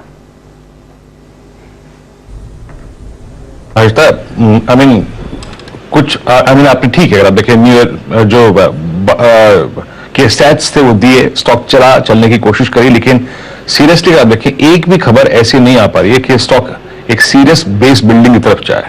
और मुझे टेक्निकली अगर आप देखें, जब तक ये स्टॉक 66-67 के नीचे है तब तक बेस बिल्डिंग की कोई एक्सरसाइज नजर नहीं आ रही है। और आपने खबर को सुना भी, मान लीजिए मैं इसी स्पेस में एक एक्सपोजर देना चाहता हूं। अब 60-30 पे बहुत से अगर आप देखें व्यूज ये भी थे कि कॉन्ट्रा कॉल देनी चाहिए यहाँ पे 60-30 पे। आप क्या उस व्यू को समर्थन करेंगे? संक्षेप में रखिएगा, जोमैटो इन दिक्कतों के बीच में। देखिए, खबरों को लेकर के दबाव बिल्कुल हो सकता है, लेकिन रिप्लेसमेंट कितना जल्द होता है ये भी जरूरी है वीरेंद्र। और एज अ डिस्क्लोजर, जोमैटो और हाल ही में हमने पेटीएम पर खरीदारी की राय दी है, क्योंकि जो करेक्शन आया था वो हमें अट्रैक्टिव लग रहा था लंबी अवधि के लिए अगर किसी का निवेश कर, लेकिन ये हाई रिस्क हाई रिटर्न का हो सकता है। से यहाँ पर एक बाय कॉल आया है, लेकिन शॉर्ट टर्म में थोड़ा बहुत ओवरहैंग रह सकता है। देखते हैं स्टॉक कैसे रिएक्ट करता है इस पर्टिकुलर रेजिग्नेशन पर। चलिए, लेकिन big brokerage report Sumit, Reliance और पिरामिड फार्मा। रिलायंस इंडस्ट्रीज को लेकर एक बड़ी रिपोर्ट है जहां पे यूबीएस की तरफ से एक बाय कॉल आई है और 3250 रुपए का टारगेट उन्होंने मेंशन किया है। स्ट्रॉन्ग परफॉर्मेंस की बातचीत अक्रॉस सेगमेंट में कंपनी के लिए मेंशन की है यूबीएस ने। उनका मानना है कि वाई बेसिस पर और सीक्वेंशियल बेसिस पर सभी सेगमेंट की तरफ से परफॉर्मेंस स्ट्रॉन्ग रहेगी, जिसकी वजह से इबिटा ग्रोथ यहां पर आते हुए दिखाई पड़ सकती है। एक आरपूज में इंप्रूवमेंट जियो की साइड से देखने को मिल सकता है और रिटेल के जो रेवेन्यू की ग्रोथ है वो आगे भी शायद कंटिन्यू करता हुआ दिखाई पड़ेगा। उनका मानना है कि जो लोअर एक्सपोर्ट टैक्सेस है वो कंपनी के लिए O2C सेगमेंट जो है, ऑयल टू केमिकल स्पेस, वहां पर अच्छी ग्रोथ लाते हुए दिखाई पड़ सकते हैं। और रिटेल रेवेन्यू और साथ साथ नई एनर्जी स्पेस जो है ये कंपनी के लिए एक बड़ा अपॉर्चुनिटी पोज करेगा आने वाले समय में। तो आपको रिलायंस इंडस्ट्रीज के लिए इसीलिए उन्होंने टारगेट्स दिए हैं करीब 3250, यानी मौजूदा स्तरों से रफली 700 750 रुपए अपसाइड, 20% के आसपास का अपसाइड रिलायंस इंडस्ट्रीज में मानकर चल रहे हैं। आपने पीरामल फार्मा की भी बात की तो वहां पर भी जेफरीज की रिपोर्ट आई है और इनिशिएट है वहां पर बाय साइड के साथ उन्होंने इनिशिएट किया इसको 150 रुपए के टारगेट्स के लिए। वो बात अलग है कि यहां से करीब 20 से 30 रुपए का ही अपसाइड वो देख रहे हैं, लेकिन उनका मानना है कि ये कंपनी का जो सीडीएमओ बिजनेस है ये कस्प पर है जहां से टर्न अराउंड बनता हुआ दिखाई पड़ सकता है गोइंग फॉरवर्ड। और उनका ये भी मानना है कि सीडीएमओ में पिछले 12 से 18 महीने में जरूर हेडविंड्स फेस होते हुए दिखाई पड़े थे, लेकिन यहां से सिचुएशन थोड़ी सी बेटर साइड पर रहेगी और 12% के आसपास की रेवेन्यू ग्रोथ और 21% के आसपास की इबिटा ग्रोथ वो अगले 2 से 3 सालों के अंदर एक्सपेक्ट कर रहे हैं। तो इसीलिए एक इनिशिएट कवरेज के साथ बाय रेटिंग करीब 150 रुपए के टारगेट्स। तो ये पिरामिड फार्मा पर 150 का टारगेट और रिलायंस इंडस्ट्रीज पर भी बुलिश, इन दोनों स्टॉक्स पर आगे नजरें रहेंगी। लेकिन एक बड़ी अपडेट निकल कर आ रही है कि दरअसल सिक्योरिटीज कॉन्ट्रैक्ट रेगुलेशन रूल्स में कुछ बदलाव किए गए हैं।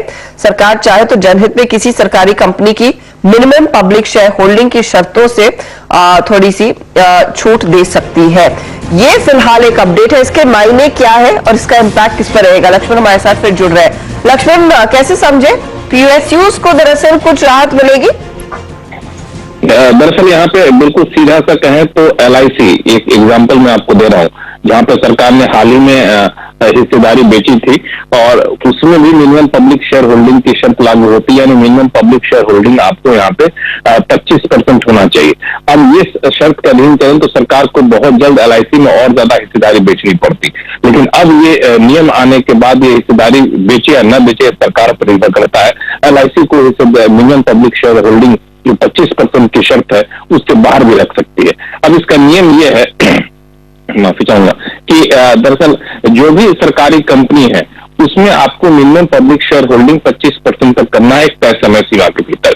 कई सारी सरकारी कंपनियां हैं जिनमें मिनिमम पब्लिक शेयर होल्डिंग कहीं पे 10% है, कहीं पे 12% है, 25% नहीं है। तो हो क्या रहा था कि सरकारी कंपनियों में सरकार को हिस्सेदारी बेचने के लिए मजबूरन कदम उठाना पड़ता था, ओएफएस के जरिए या दूसरे रूट के जरिए।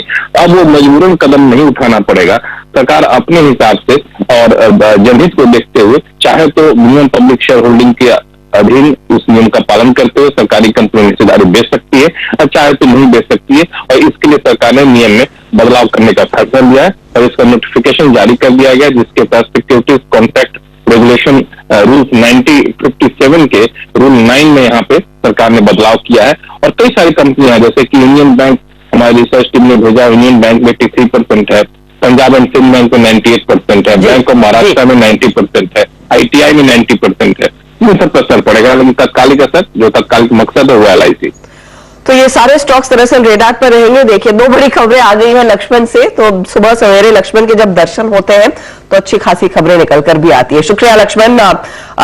इन स्टॉक्स पर हमारी नजरें रहेंगी, लेकिन चलिए अब प्री ओपन की तरफ बढ़ेंगे।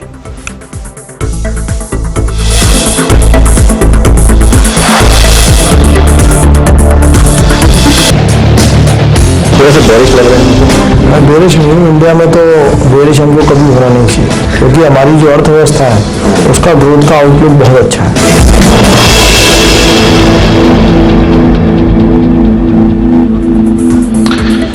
जी हाँ, ये खास इंटरव्यू आज अगर आप देखें 10 बजे आपका इंतजार कर रहा है, लेकिन उससे पहले अगर आप देखें अब चलते हैं प्री ओपन की तरफ।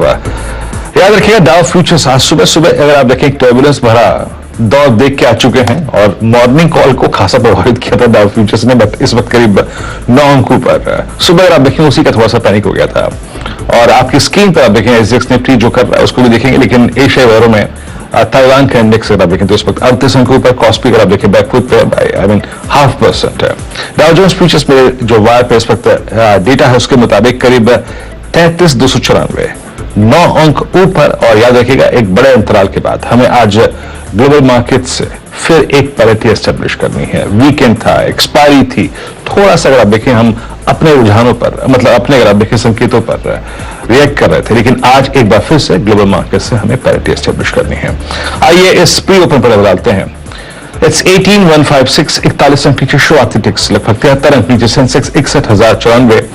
और जरा मैं पहले स्टॉक स्पेसिफिक रुझान अगर देखूं, देखिए आज विंडफॉल वाली खबर एक बहुत महत्वपूर्ण खबर है। ओएनजीसी रिलायंस इसको प्रभावित करेगी, एविएशन कंपनियां थोड़ी सी प्रभावित होंगी, लेकिन अगर मैं सिर्फ प्राइस एक्शन पर नजर डालूं अगर खबरों को ना देखते हुए शुरुआती अगर आप देखिए बिहेवियर देखूं तो केविंस इंडिया करीब 1.25% ऊपर, आईआरसीटीसी लगभग 1% ऊपर, मेटल्स में टाटा स्टील 119.90, दैट मींस ये एक बार फिर से आज मोमेंटम जनरेट कर रहा है। बाकी tech Mahindra state bank of India 615 पे, टाटा मोटर्स कल अगर आप देखिए अपने सेल्स फिगर के बाद थोड़ा सा ओवरशूट कर गया था और आज भी ठीक ठाक करता हुआ। उसके बाद एचडीएफसी बैंक, और देख के अच्छा लग रहा है कि यहाँ पे एसबीआई के साथ अब तालमेल बिठाता हुआ एचडीएफसी बैंक और साथ ही साथ इंडसइंड बैंक और बैंक्स अच्छा करते हुए। और मेरे ख्याल से एक्सिस बैंक 946 पे खुलेगा तो एक बार फिर से अपने जो करियर की हाईएस्ट ट्रैजेक्टरी है उसके आसपास जाएगा। तो बैंक्स एक बार थोड़ा सा इंप्रेसिव कर रहे हैं, इंप्रेसिव बिहेवियर है। लेट्स चेक रिलायंस की ट्रैजेक्टरी क्या है इस खबर के मद्देनजर। रिलायंस अगर आप देखें करीब करीब 1.5% नीचे, 8.25 का यहाँ पर शुरुआती अगर आप देखें प्री ओपन में हल्का सा डिक्लाइन और करीब 2567 यानी करीब 20 डेमा से 10 रुपीज नीचे, 10 रुपए नीचे।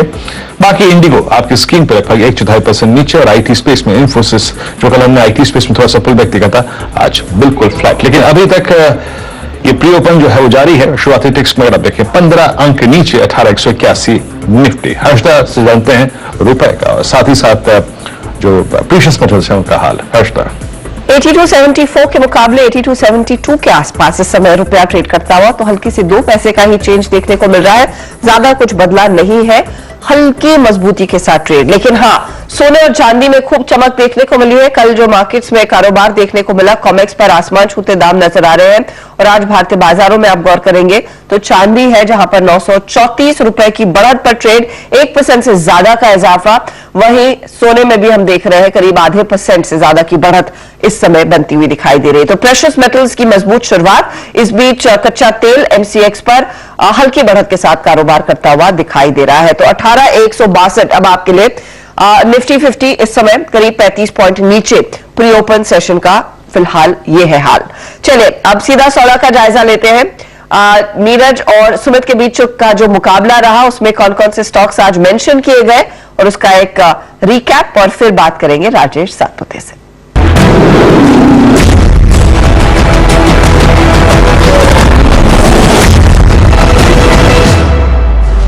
जो स्टॉक्स मैंने अब तक कवर किए हैं एक एक करके तमाम आपकी स्क्रीन पर आते हुए दिखाई पड़ेंगे। शुरुआत की मैंने बोरोसिल के साथ, जहां पर कंपनी ने अपना प्रोडक्शन शुरू किया है जयपुर प्लांट में, नई कैपेसिटीज ऐड की है। Q3 अपडेट आया है M&M फाइनेंशियल की तरफ से, कर्नाटका बैंक की तरफ से और उसके अलावा लिखिता इंफ्रा की तरफ से, जहां पे कंपनी ने अपने ऑर्डर्स को और साथ अपनी ग्रोथ को यहाँ पे ईयर मार्क किया है Q3 के लिए। इसके अलावा शोभा लिमिटेड जहां पर प्रमोटर की तरफ से हिस्सेदारी खरीदी गई है, विंध्या टेली जहां पे यूनिवर्सल केबल का जो मूव था वो शायद कैरी फॉरवर्ड होता हुआ दिखाई पड़े, पूरे स्पेस के अंदर बस उसका एक इम्पैक्ट आता हुआ दिखाई पड़े। नजर रखेंगे अब आईटी में अर्निंग से पहले इसमें टीसीएस और एलएनटी टेक जैसे स्टॉक्स के ऊपर फोकस कर सकते हैं और उसके अलावा इंफ्रा जो कि कल एक बढ़िया तेजी के साथ कामकाज करके गया है, तो इंफ्रा में से आप पीएनसी इंफ्रा, दिलीप बिल्डकॉन जैसे स्टॉक्स के ऊपर भी नजर बनाकर रख सकते हैं। चलिए नजर डालते हैं हमारी टीम पे, और इसमें बहुत सारी खबरों वाले स्टॉक्स हैं। साउथ इंडियन बैंक सीएसबी के जो बिजनेस अपडेट्स आए हैं वो काफी बेहतर लोन ग्रोथ दिखा रहे हैं। पीएसपी प्रोजेक्ट्स को कॉन्ट्रैक्ट मिला है, 1400 करोड़ का L1 बिडर है, और साथिया को 200 करोड़ का कॉन्ट्रैक्ट मिला है पंजाब गवर्नमेंट की तरफ से। जोमेटो में एक चीफ टेक्नोलॉजी ऑफिसर और को फाउंडर ने रिजाइन किया है। बिरला सॉफ्ट के CFO ने रिजाइन किया, इसलिए इसमें दबाव देखने को मिल सकता है। IRCTC का जो पैसेंजर रेवेन्यू है उसमें 71% की ग्रोथ दिसंबर तक देखने को मिली इस फाइनेंशियल ईयर में। ONGC, इंटरग्लोब और स्पाइसजेट पर दबाव है क्योंकि विंडफॉल टैक्स में बढ़ोतरी कर दी गई है।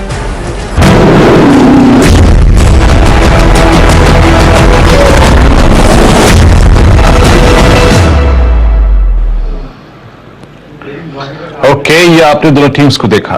अब देखिए विंडफॉल से प्रभावित खबरें, उस खबर से अगर आप देखिए प्रभावित स्टॉक्स, साथ ही साथ आप क्रूड का pull back, US market, Dow future, सबको देखते हुए, आपकी क्वार्टरली अपडेट्स को देखते हुए ये टीम बनाई गई है। राजेश जी, टीम्स आपकी स्क्रीन पे हैं और एक फ्लैट ओपनिंग मिल रही है जहां तक अब तक का नजर लग रहा है। इट्स 18,180, कल की हाईएस्ट ट्रैजेक्टरी के आसपास।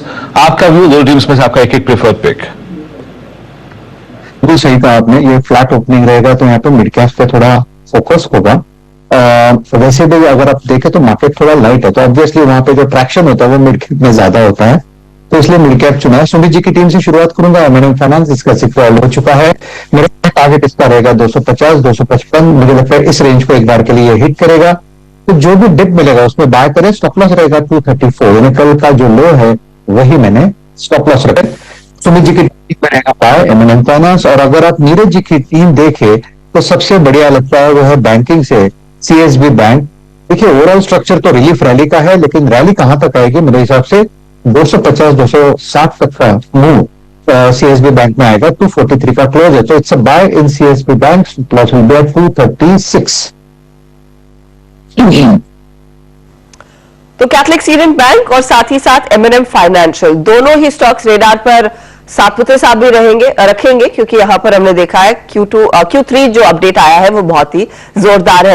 इन अपडेट्स का आपको एक बार फिर जायजा दिला देते हैं और आपको दिखाते हैं वो तमाम टॉप 10 स्टॉक्स जिस पर आज नजरें रहेंगी मार्केट के खुलने के साथ ही। तो फटाफट वो स्टॉक्स रेडार पर लेकर आएंगे। आज की जो सबसे बड़ी डेवलपमेंट है वो विंडफॉल टैक्स में बढ़ोतरी की बात है। कच्चे तेल पर विंडफॉल टैक्स 1700 रुपए प्रति टन से बढ़ाकर 2100 रुपए प्रति टन हुआ है। ONGC, ऑयल इंडिया, HOEC जैसे स्टॉक्स पर इसका इंपैक्ट जाहिर तौर पर रहेगा। सरकार ने दरअसल ATF पर भी विंडफॉल टैक्स करीब 1.5 रुपए प्रति लीटर से बढ़ाकर 4.5 रुपए प्रति लीटर कर दिया है। स्पाइसजेट, इंटरग्लोब एविएशन जैसे काउंटर्स के लिए ये एक नेगेटिव है। अब आते हैं Q3 अपडेट्स पर। M&M फाइनेंशियल, जो राजेश सातपुते को भी पसंद है स्टॉक, लोन डिस्पर्समेंट्स कंपनी का 80% बढ़कर 14,450 करोड़ पर आया, ये Q3 में है। और कलेक्शन एफिशिएंसी भी 95% पर आई है। दिसंबर की कलेक्शन एफिशिएंसी 98% पर है। इसके अलावा कैथलिक सीडेंट बैंक, यहां पर Q3 में ग्रॉस एडवांसेस 26% बढ़े हैं, डिपॉजिट्स में करीब 19% तक का इजाफा, कासा भी बेहतर होता हुआ दिखाई दिया है। इसके साथ ही आप जोमेटो भी रेडार पर रखेंगे। कंपनी के को-फाउंडर और चीफ टेक्नोलॉजी ऑफिसर ने इस्तीफा दे दिया है और ये लगभग तीसरा या चौथा बड़ा एग्जिट है 22-23 में। 9 महीनों में पैसेंजर सेगमेंट की आय 28,500 करोड़ से बढ़कर 48,913 करोड़ पर आई है। IRCTC की तरफ से ये अपडेट आया है और वो एक पॉजिटिव कंपनी के लिए। PSP प्रोजेक्ट्स को दरअसल गुजरात में 1364 करोड़ का ऑर्डर हाथ लगा है। गुजरात सरकार की तरफ से ऑर्डर है, तो वो एक और खबर। डाबर ने आपको याद होगा बादशाह मसाले खरीदने की पहल शुरू की थी, वो एक्विजिशन दरअसल पूरा होता हुआ दिखाई दिया है। इसके अलावा हिंदुस्तान जिंक भी रेडार पर है, जैसे आपने देखा मेटल आउटपुट बढ़ता हुआ हल्का सा 1%। आखिर में रेट गेन भी रेडार पर रहेगा। यूएस की जो आद्रा इंक है उसमें 100% हिस्सेदारी इन्होंने खरीदी है। 132 करोड़ में यह पूरा सौदा होता हुआ दिखाई दिया है, तो वो स्टॉक भी आज रेडार पर रखेंगे। ये है तमाम खबरें, और आज लार्जली जो खबरें ड्राइव करेंगी मार्केट के ट्रेड को वो रहेंगी ये Q3 update, south Indian bank ऊपर, कर्नाटका पर, इन सब में मजबूत शुरुआत आने के आसार बनते हुए दिखाई दे रहे हैं। SGX निफ्टी संकेत दे रहा था हम थोड़ा सा 60 पॉइंट नीचे खुलेंगे, उसके सामने अगर आप गौर करें तो प्री ओपन सेशन 18,163 के आसपास थोड़ा सा सेटल होता हुआ दिखाई दे रहा है। Veeru, mid cap index positive है और निफ्टी बैंक फिर इशारा कर रहा है कि थोड़ी सी नरम शुरुआत होगी, 50 पॉइंट नीचे। जन इस आई थिंक इस ओपनिंग ट्रेजेक्ट्री में हर्षदा एक बात अच्छी है कि हम 18,100 और वो जो कल का पुट राइटर था, जो कल 73,000 पुट एफआईज ने बेची, उस जोन से एक अच्छा डिफरेंशियल मेंटेन कर रहे हैं। That's good. मिड कैप्स अपनी प्राइस परफॉर्मेंस को ठीक रखे हुए हैं। डायरेक्टर साहब मेरा प्लीज मिड कैप इंडेक्स लेके आइएगा, और मैं आपको आई थिंक सुबह की जो मॉर्निंग कमेंट्री थी उसमें जो 4-5 चीजें अगर आप देखें, बात कर रहा था कि रिलायंस, हालांकि रिलायंस को आज अगर आप देखें कि निगेटिवली प्रभावित करेगी खबर। मेटल इंडेक्स, निफ्टी आईटी और मिड कैप इंडेक्स, इनकी प्लेसमेंट बाजार के हक में है, निफ्टी के हक में है। याद रखिएगा कल mid cap index 20 day exponential mean average के बाद ऊपर बंद हुआ था, पोस्ट 15 दिसंबर। तो ये ओपनिंग ठीक ठाक है और मेरे ख्याल से ब्रेथ को ठीक ठाक रखेगा अगर मिड कैप इसी तरीके से चला। एंड एक और चीज अच्छी है कि बैंक निफ्टी अपने पुट राइटर्स 43,000, 43,1, 43,2 के अगर आप देखें बेस के ऊपर खुल रहा है। That's good. चलिए एक काम करते हैं, जब ओपनिंग होगी तो उसके बाद फिर से अगर आप देखें रीड करेंगे, लेकिन कुछ स्टॉक स्पेसिफिक भी लेते हैं। Let's bring Tata Steel once again. कल हम याद रखिएगा 120 की कॉल कैरी कर रहे हैं, बहुत स्ट्रांग मूव दिया था इस कॉल ऑप्शन ने। मानस ने अगर आप देखें ये बाय भी करवाई थी। मानस अब एसबीआई पे आपका व्यू क्या है? 614.50, 43,200 के ऊपर अगर बैंक निफ्टी बना रहा, ICICI bank, axis bank, SBI, इनमें से क्या चीज करना चाहेंगे आप इस वक्त? देखिए, चाहे एक्सिस बैंक की बात कर लीजिए या एसबीआई की बात कर लीजिए, दोनों स्टॉक चार्ट पे काफी बेहतरीन लगते हैं। हालांकि एक ट्रिगर का वेट कर हो रहा है शायद। एसबीआई एक रेजिस्टेंस के आसपास ट्रेड कर रहा है जो 620 और 630 की रेंज में है, लेकिन अगर वो कोई भी पॉजिटिव ट्रिगर आया तो बिल्कुल यहां पर अगर आपको ब्रेकआउट देखने को मिला तो उसके बाद आपको 680, 89, 85 तक के भाव देखने को मिल जाएंगे। अंडरटोन बहुत बुलिश बना हुआ है, कंसोलिडेशन का दौर है, इसलिए अपनी पोजीशन में आप बने रहिए। 599 की स्टॉप लॉस है और फ्रेश खरीदारी, जो पहला अटेम्प्ट है आपको खरीदारी का, वो आपको 620 के ऊपर करना है। ओके, तो ये फिलहाल 620 के ऊपर ही नई खरीदारी की तरफ आप बढ़ेंगे। आज शुरुआत पॉजिटिव रहेगी बैंकों की। शुभम हमारे साथ जुड़ गए। Shubham, good morning, happy new year. बताइए क्या ट्रेड लेंगे आज? गुड मॉर्निंग हर्षदा जी, आपको भी happy new year, Virendra ji को, पूरी सीएनबीसी की टीम को और सारे दर्शकों को।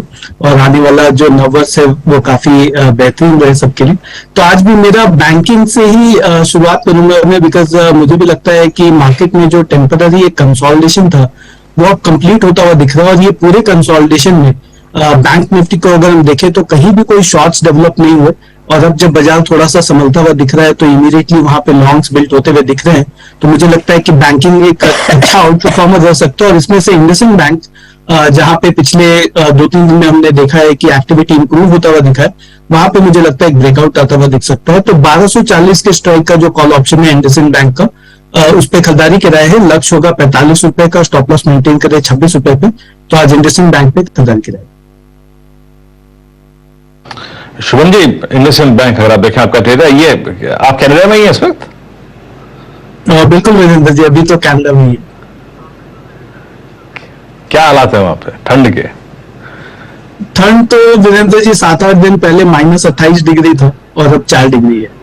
तो वोलेटिलिटी मुझे लगता है मार्केट से ज्यादा वेदर में है। अच्छा। तो अगर वेदर ट्रेडिंग शुरू हो जाए तो आई थिंक यहाँ पे ज्यादा मजा। पर आप लोग क्या कह रहे हैं, बड़ी गर्मी हो गई? हाँ, मतलब -28 से अब 4 डिग्री मतलब गर्मी होता है। 4 डिग्री में गर्मी, गजब भाई साहब। खैर हम तो 5-6 डिग्री में हीटर जला के तैयार होते हैं, आप शुभम यकीन मानिए। बट आप 4 डिग्री पे गर्मी महसूस कर रहे हैं। I mean, अपना अगर आप देखें तो खैर दौर होता है। खैर अभी काम करते हैं 1.45, अगर आप देखें करीब 1.5 मिनट बाकी हैं और 1-2 स्टॉक्स को और मार्क कर लेते हैं जिनमें अच्छा मूव आप एक्सपेक्ट कर सकते हैं। Let's bring Can Fin Homes. एक बार राजेश पालवी जी, कैन फिन होम्स को देखिएगा। आप हाउसिंग फाइनेंस कंपनीज के चंक को छेड़ रहे थे 546, इसने कल 200 day exponential moving average bisect किया और ये मेरे ख्याल से 3rd अटेम्प्ट है इसको बाइसेक्ट करने का। आपका व्यू इस वक्त क्या है कैन फिन होम्स पे?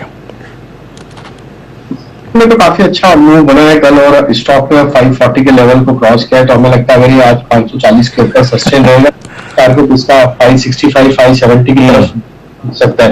तो बाय की ही सलाह है, 540 का स्टॉप होल्ड रखें। जी हाँ, 548 70 पे इस स्टॉक को जरा देखेंगे भी। और शुभम जी, हमारी वार्तालाप पर प्रकाश सर ने एक टिप्पणी करी है, एक व्हाट्सएप मैसेज भेजा है मेरे को, और बहुत, अगर आप देखें, सटीक मैसेज है, और वो मैं आपको फॉरवर्ड कर रहा हूं। मैं पब्लिकली, अगर आप देखें, उससे बातचीत नहीं कर सकता हूं। आपको एक उपाधि दी है उन्होंने, ठीक है, उसको जरूर रीड कीजिएगा, प्रकाश सर ने। चलिए, आप एक काम करते हैं, चलते हैं हर्षिता के पास वॉल पे, और इस ओपनिंग को समझते हैं। Harshita, over to you and best of luck. शुक्रिया वीरू। दरअसल कल की अच्छी खासी चाल के बाद आज नजर रहेंगी कि भारतीय बाजार में किस तरह का एक्शन बनता हुआ दिखाई देगा। याद रखिएगा, आज बाकी सभी बाजार ऑनलाइन आते हुए दिखाई देंगे, जापान को छोड़कर, जिसमें अभी भी छुट्टी है। तो अगले 9 सेकंड्स में आपके सामने आ जाएगा मार्केट का ओपनिंग का हाल। फिलहाल जो सेटल होता हुआ दिखाई दे रहा था निफ्टी, वो करीब 18,163 के आसपास सेटल हो रहा था। लेकिन पहली बेल पर देखिए 18,190 ये ओपनिंग टिक है। 18,177 के आसपास निफ्टी आता हुआ दिखाई दिया है। तो हल्का सा डाउन टिक, सिर्फ 16-17 पॉइंट का, अब 20 अंकों की गिरावट देखने को मिल रही है। तो बहुत ही शांत शुरुआत आप कह सकते हैं निफ्टी की हो रही है। निफ्टी बैंक देखेंगे तो यहाँ पर अब करीब 47 अंकों के साथ पारी की शुरुआत की, 65 अंकों पर यहाँ पर मोमेंटम क्लियरली बढ़ता हुआ दिखाई दे रहा है। 43,255 के लेवल्स आ चुके हैं निफ्टी बैंक में। हालांकि सेक्टोरली स्थिति क्या है, निफ्टी आईटी की जो ओपनिंग टिक्स है वहां पर नरमी के साथ कारोबार, 80 अंकों की गिरावट पर दरअसल निफ्टी आईटी की शुरुआत होती हुई दिखाई दे रही है। मेटल इंडेक्स में फ्लैटिश मूव, सिर्फ 5 पॉइंट का ही इजाफा देखने को मिल रहा है। निफ्टी फाइनेंशियल सर्विसेज इंडेक्स आज रेडार पर रहेगा क्योंकि आज उसकी एक्सपायरी है, तो वो भी दरअसल हल्की से पॉजिटिव टिक के साथ ही ट्रेड करता हुआ। निफ्टी फाइनेंशियल और निफ्टी बैंक, ये 2 बड़े इंडाइसेस हैं जिस पर आज सबसे ज्यादा फोकस मार्केट का रहने वाला है। तो सेक्टोरली अगर आप देखें, ज्यादा कुछ की टेकअवेज नहीं है, बैंकों पर ही ज्यादा फोकस, और निफ्टी बैंक की चाल हर टिक के साथ दरअसल हो रही है मजबूत। अब 100 पॉइंट ऊपर आ चुका है ये इंडेक्स। साथ ही अब देखते हैं एडवांस डिक्लाइन रेशियो पॉजिटिव में, रुझान तेजी का। मिड कैप इंडेक्स वहां पर 40 पॉइंट ऊपर ट्रेड करता हुआ दिखाई दे रहा है। स्मॉल कैप इंडेक्स में भी हमने देखा एक पिकअप देखने को मिल रहा है, करीब 25 पॉइंट ऊपर। लेकिन हीरो ऑफ द पैक आज क्लियरली ओपनिंग के ठीक साथ निफ्टी बैंक है, और इसके सामने निफ्टी है जो एकदम फ्लैट ट्रेड करता हुआ। अब लेकर आते हैं आपके लिए हीट मैप, किस तरह के ट्रेड्स स्टॉक स्पेसिफिकली बनते दिखाई दिए हैं। तो वो आपके सामने तस्वीर साफ है, ज्यादा गिरावट वाले ट्रेड्स कंपेयर टू तेजी वाले ट्रेड्स, लेकिन तेजी हो रही है तो बैंकों में ही हो रही है। एक्सिस बैंक 946 के आसपास ट्रेड करता हुआ, यहां पर हमने देखा आधे % के गेन्स। इंडसइंड बैंक में आधे % की शुरुआत पॉजिटिव, कोटक में भी 0.35% तक के गेन्स देखने को मिल रहे हैं, और स्टेट बैंक ऑफ इंडिया में भी हमने देखा है 0.35% तक का इजाफा बनता दिखाई दिया है। इधर आईसीआईसीआई बैंक 904 के आसपास खुलता हुआ दिखाई दिया है। तो ये कुछ बैंकिंग काउंटर्स है जहां पर तेजी की पोजीशंस बनी है। इसके अलावा टाटा मोटर्स आधे से 1% से ज्यादा की बढ़त यहां पर आती हुई दिखाई दी।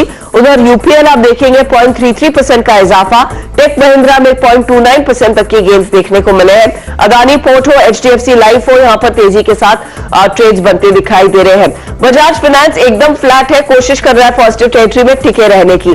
दबाव कहां से आ रहा है, एसबीआई लाइफ देखिए ये ड्रैग कर रहा है 1229 के लेवल्स, नियरली 1% का डिप। रिलायंस इंडस्ट्रीज पर भार आता हुआ उस खबर का कि विंडफॉल टैक्स दरअसल बढ़ाया गया है।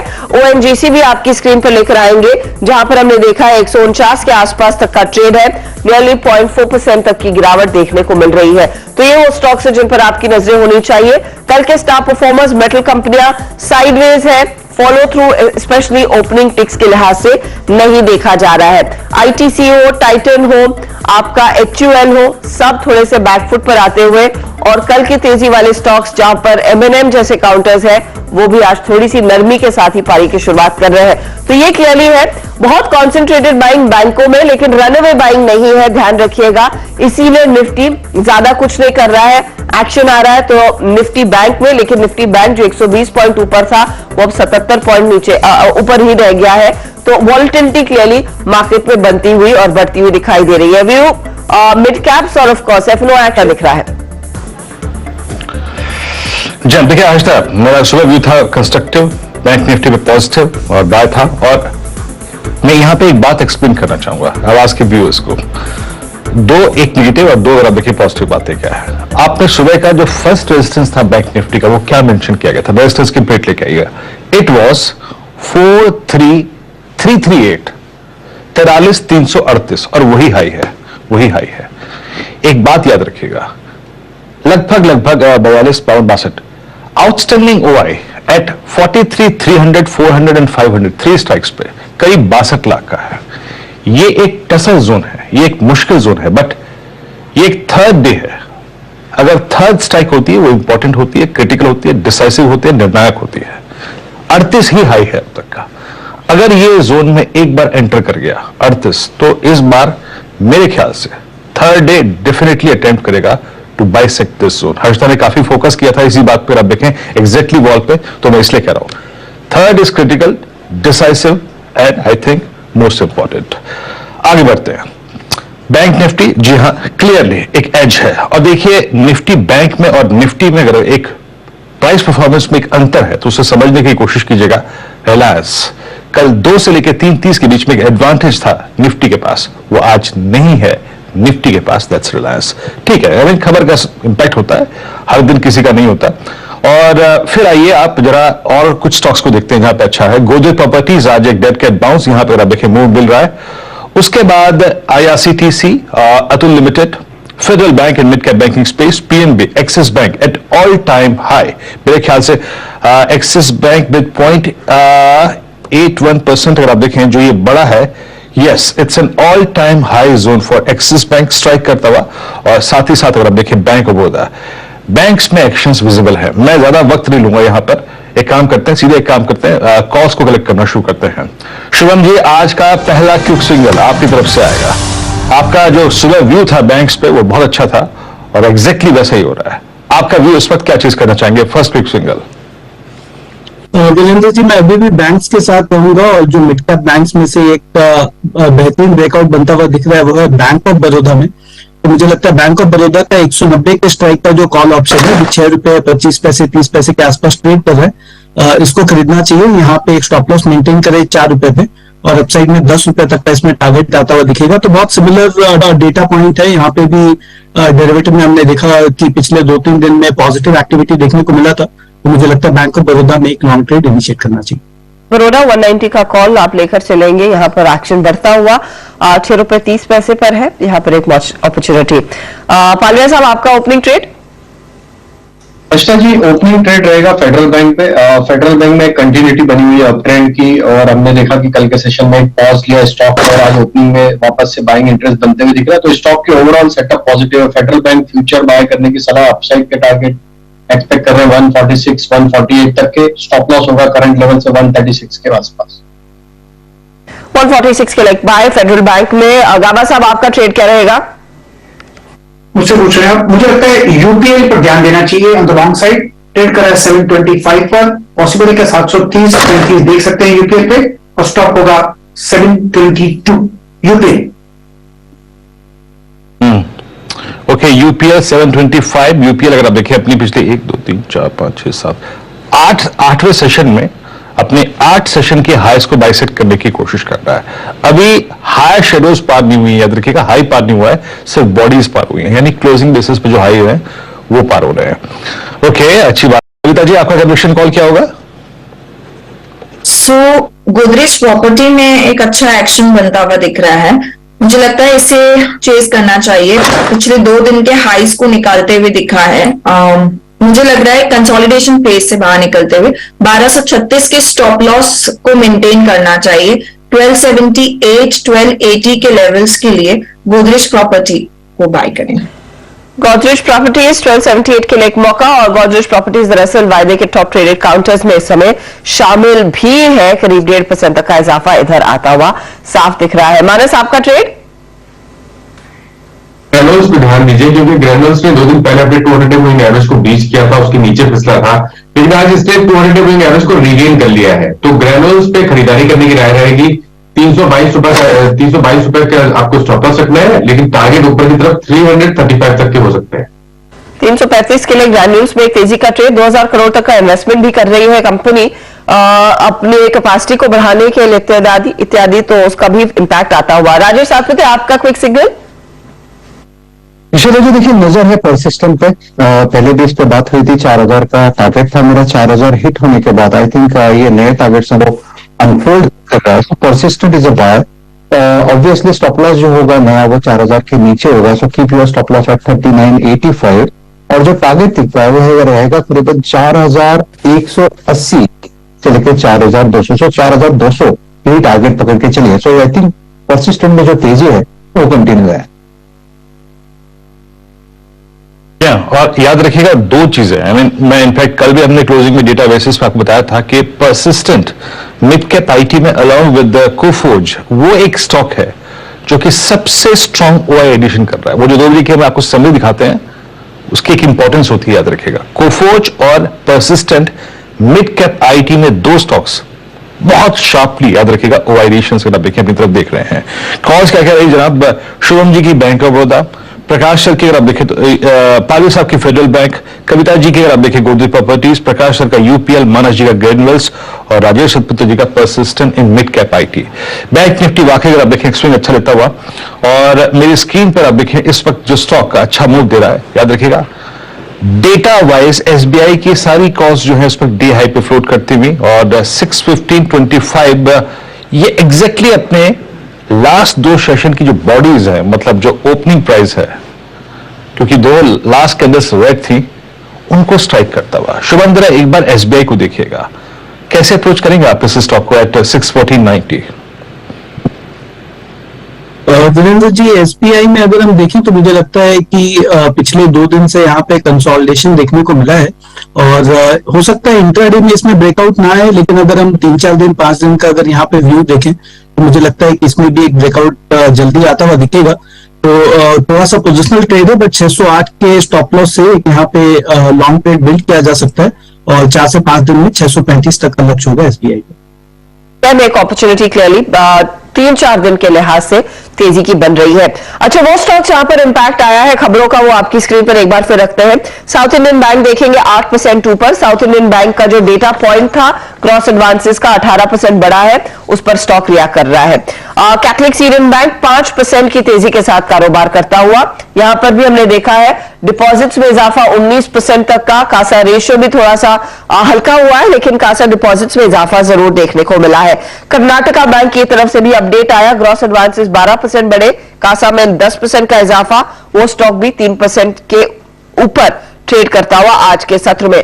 गौरांग, बताइए आप क्या इन तीनों बैंक्स में कुछ इस समय नया ट्रेड लेने के पक्ष में रहेंगे? मैं जानती हूं आपने कैनरा बैंक पर एक व्यू दिया था, वो भी स्टॉक दरअसल आज के कारोबारी सत्र में करीब 0.5% ऊपर है, लेकिन ये तीनों स्टॉक्स इन डेटा पॉइंट्स के आधार पर कोई स्टॉक जो आप पिक करने के फेवर में है? पसंद करूंगा और वहां पर अगर डिस्क्लोजर हमारी खरीदारी की राय है. जो बातें पहले साउथ इंडियन बैंक को लेकर के हो रही थी वहां पर भी है, लेकिन लक्ष्य आ चुके हैं. तो दोनों में अगर मैं एक दिन देना चाहूंगा तो मेरे ख्याल से कर्नाटका बैंक एक बेहतर विकल्प होगा.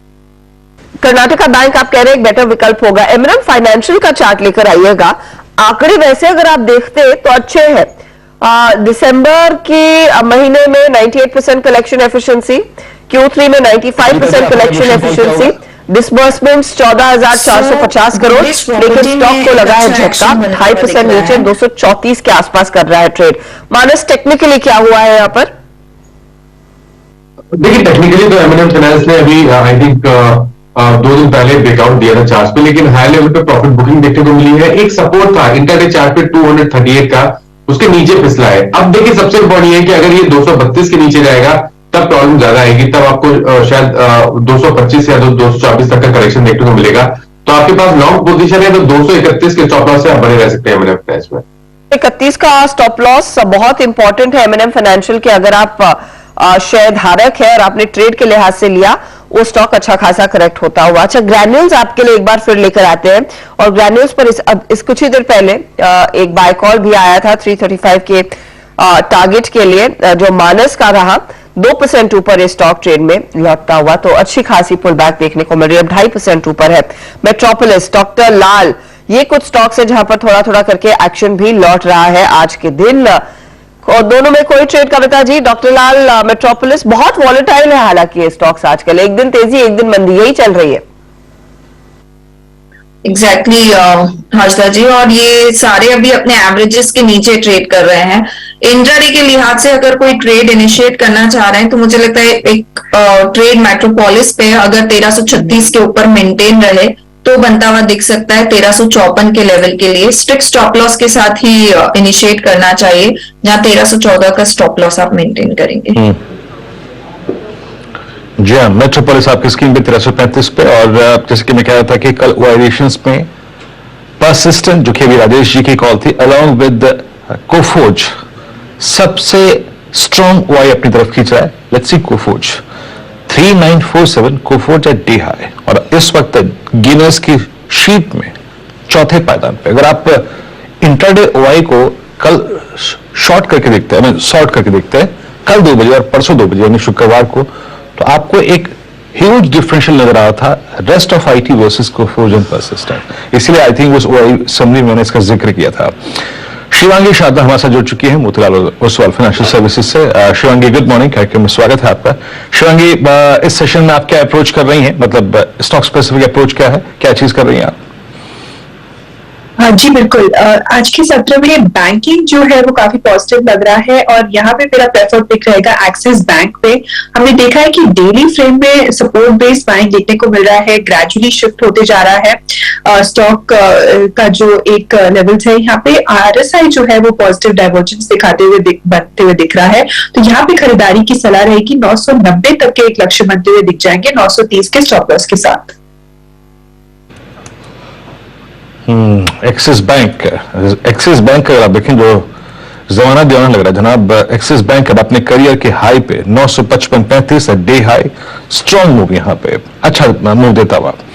और अगर आप देखें आई थिंक एक बार हमें यहाँ पर एक स्टॉक का और जिक्र करना पड़ेगा जो कि सबसे ज्यादा बैकफुट पे रहा है, कोटक महिंद्रा बैंक। एक बार कोटक महिंद्रा बैंक लेके आइएगा, इट्स 1832 आज कर्नाटक ये कोटक महिंद्रा बैंक क्या कर रहा है उसको अगर आप प्राइस वाइज समझने की कोशिश करें, देखिए ये स्टॉक सबसे weakest structure in the banking space, below all moving averages, लेकिन आज पोस्ट 7th of December ये फर्स्ट टाइम एक अटेम्प्ट लेता हुआ to cross its first shortest moving average 10-day exponential moving average. Minus I think मेरे पास बहुत strong summary तो नहीं है, बट आप कुछ पॉजिटिव ढूंढ पा रहे हैं इस स्टॉक में? आई मीन जो 10 जमा कटा है उसके बाद देखिए पॉजिटिव ये है कि बॉटम बनाने की कोशिश कर रहा है 1800 रुपए के आसपास कोटक बैंक, लेकिन कंफर्मेशन तभी आएगा जब ये 20 डे और 200 डे मूविंग एवरेज दोनों ब्रेक करेगा, क्योंकि वो बहुत ही आसपास है। ब्रेक 1848 20 डे मूविंग एवरेज है और 1850 200 डे मूविंग एवरेज है,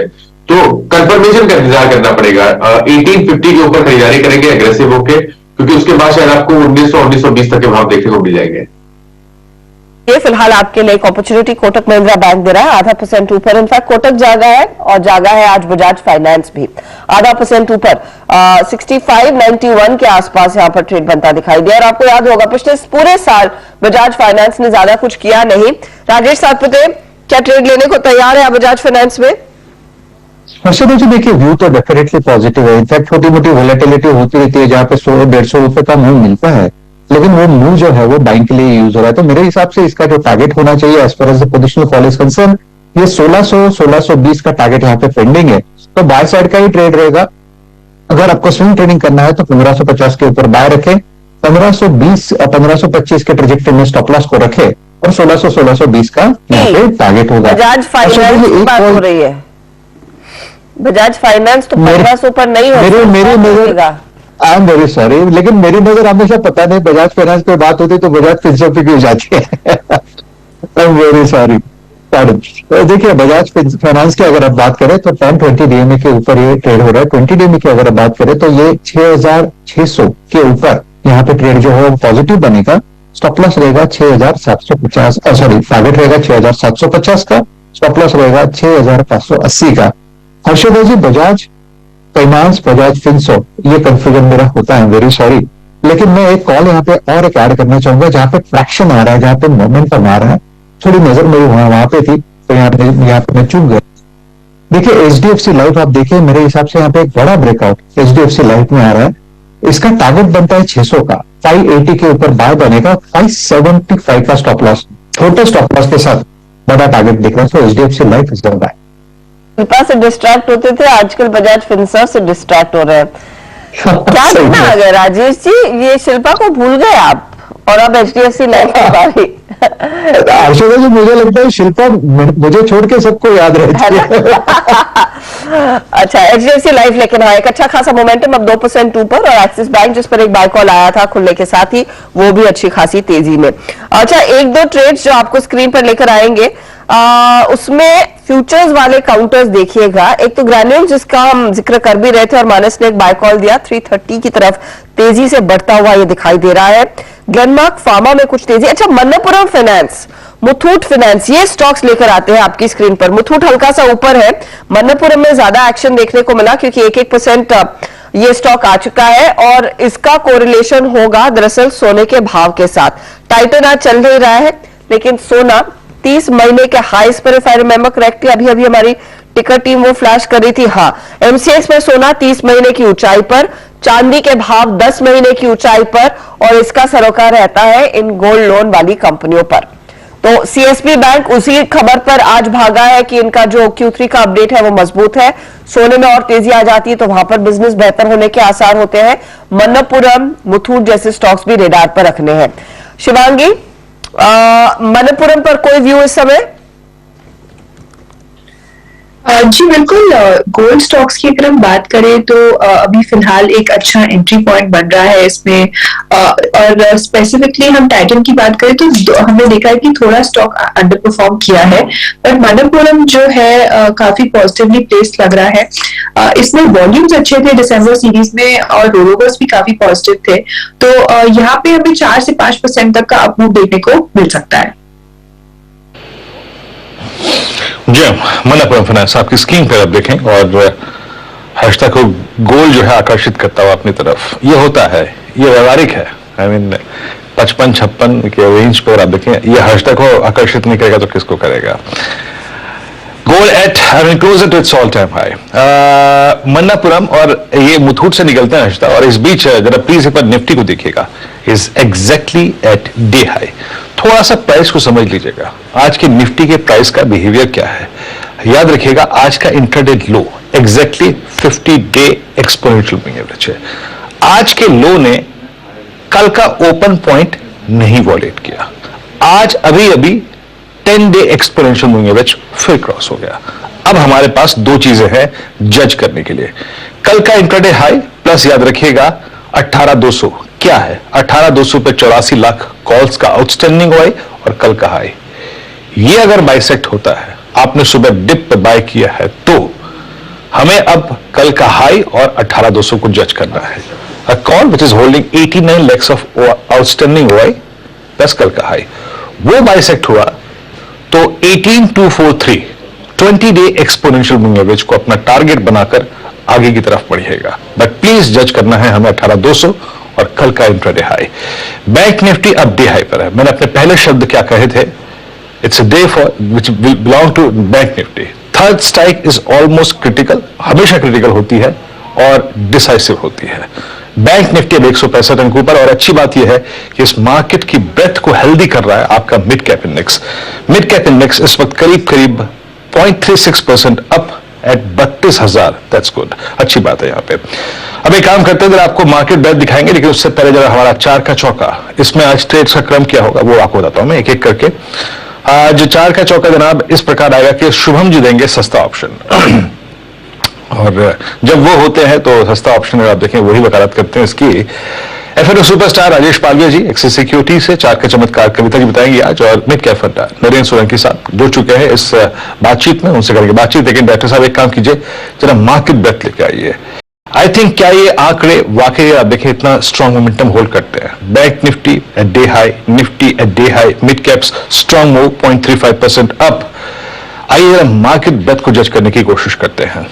आज देखिए बाजार थोड़ा सा खुश मूड में, एक इस बात से भी आप जज कर सकते हैं कि इवन ग्रेनुअल्स, जिसको शायद खबर है ठीक है, बट फार्मा को ये दौर बिलोंग नहीं करता, but still it's running. Long buildup कहां, look at Metropolis, long buildup, Bank of Baroda, banking space में ग्रेनुअल्स, मन्नपुरम फाइनेंस, पीएफसी, एक ब्लेंडेड डे लग रहा है जहां बैंक्स भी चल रहे हैं, आईटी भी चल रहा है, फार्मा भी चल रहा है, एनबीएफसीज भी चल रही हैं, आईटी भी चल रहा है। शॉर्ट कवरिंग कहां पे है? HDFC लाइफ में, डॉक्टर लाल पैथलैब में, ICICI प्रू में, परसिस्टेंट, और परसिस्टेंट अपनी तरफ याद रखिएगा बहुत स्ट्रॉन्ग वाई खींचता हुआ, और PI industries it's doing well. आगे बढ़ते हैं और शॉर्ट कवरिंग 82 में है, ये अच्छी बात है, दैट्स गुड। और जो शॉर्ट है मात्र 24 तक, और F&M फाइनेंशियल्स में आप देखिए शॉर्ट बिल्डअप हुआ है post I think quarterly updates. ONGC, HPCL, Balrampur चीनी, इंडिया बुल्स हाउसिंग फाइनेंस, और लॉन्ग अनवाइंडिंग हुई है जी एंटरटेनमेंट में, IDFC में, इंडिया सीमेंट्स में, बिरला सॉफ्ट में, और साथ ही साथ BPCL में। हर्षदा,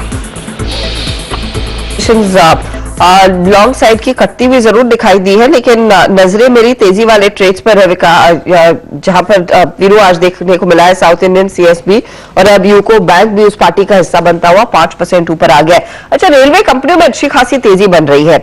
RVNL देखिएगा 4.5% ऊपर, इरकॉन में हमने देखा है 3.25% तक का इजाफा, IRFC भी 2.5% तक की बढ़त दिखा रहा है, और जिस स्टॉक में खबर थी IRCTC, वो भी देख लेते हैं। IRCTC शांत है, उसमें कुछ नहीं हुआ, ये बाकी सब कैश वाले भाग गए। कविता जी बताइए, कुछ पसंद आ रहा है इनमें? IRCTC तो छोड़िए, RVNL, इरकॉन, IRFC। ओके, तो आज मॉर्निंग सेशन में रेलवेज पर हमारी नजर थी, बट ये काउंटर्स काफी भाग चुके हैं। लाइक RVNL में 4% की तेजी देखिए। टैक्स रेल को देखा जा सकता है इस पर्टिकुलर में 60 के लेवल्स पर फिलहाल है, इसने अपनी प्रीवियस हाई को ब्रीच किया है। मुझे लगता है थोड़ा सा डिप्स पर इसे बाय करने की कोशिश करना चाहिए 58 के लेवल्स के आसपास। अपसाइड मुझे लगता है फर्दर एक्सटेंड होते हुए देख सकते हैं। इट्स नॉट द डे नजरिया, थोड़ा सा 2-3 दिन का नजरिया रखें। ऊपर लगता है मुझे 64-65 के लेवल्स की तरफ ही बढ़ता हुआ दिख सकता है। This will be the buy trade 57 के ऊपर जब तक मेंटेन है, टेक्स रेल में बाय किया जा सकता है फॉर 64 के लेवल्स के लिए। 64 के लेवल्स के लिए टेक्स रेल में एक मौका, जोमैटो पर नजरें होनी चाहिए। वैसे वो लेवल आया नहीं है जहां पर आपको मंदी लेना शुरू करनी है, लेकिन स्टॉक में दिखा है दबाव। 2% नीचे 59.15 के आसपास इस समय जोमैटो कर रहा है कारोबार। अच्छा, 1-2 ट्रेड्स आपके लिए स्क्रीन पर लेकर आते हैं जहां पर अच्छा कैचअप देखने को मिला है। और निफ्टी IT दिखाइएगा प्लीज। निफ्टी IT में थोड़ा सा नेशनल लेवल्स पर एक्शन बढ़ता हुआ, आपको याद होगा एकदम फ्लैट शुरुआत हुई थी, नेगेटिव टेरिटरी में खुला था, अब 100 पॉइंट ऊपर आ गया है। निफ्टी IT में TCS आधे % ऊपर आने लगा है, डे लो से 3272 के लेवल्स आ चुके हैं। अभी भी आपको 0.35% ही ऊपर दिखाई देगा, लेकिन मूव आया है। इन्फोसिस में भी बहुत ही मामूली, करीब 1 से 2 रुपए की बढ़त है, लेकिन स्टॉक आ गया 1525 के आसपास। टेक महिंद्रा में भी 1014 के लेवल्स के आसपास ट्रेड, 0.5% ऊपर। तो ये कुछ स्टॉक्स हैं जहां पर हमने देखा है निचले लेवल से फिर खरीदारी आती हुई दिखाई दी। और फ्यूचर में भी देख लेते हैं क्या कुछ मिड कैप IT कंपनियां हैं।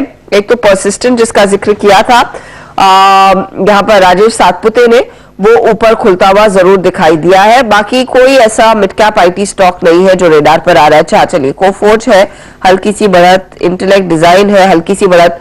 कहा साहब बताइए, टेक्नोलॉजी में कोई स्टॉक जो आप इस समय लेंगे?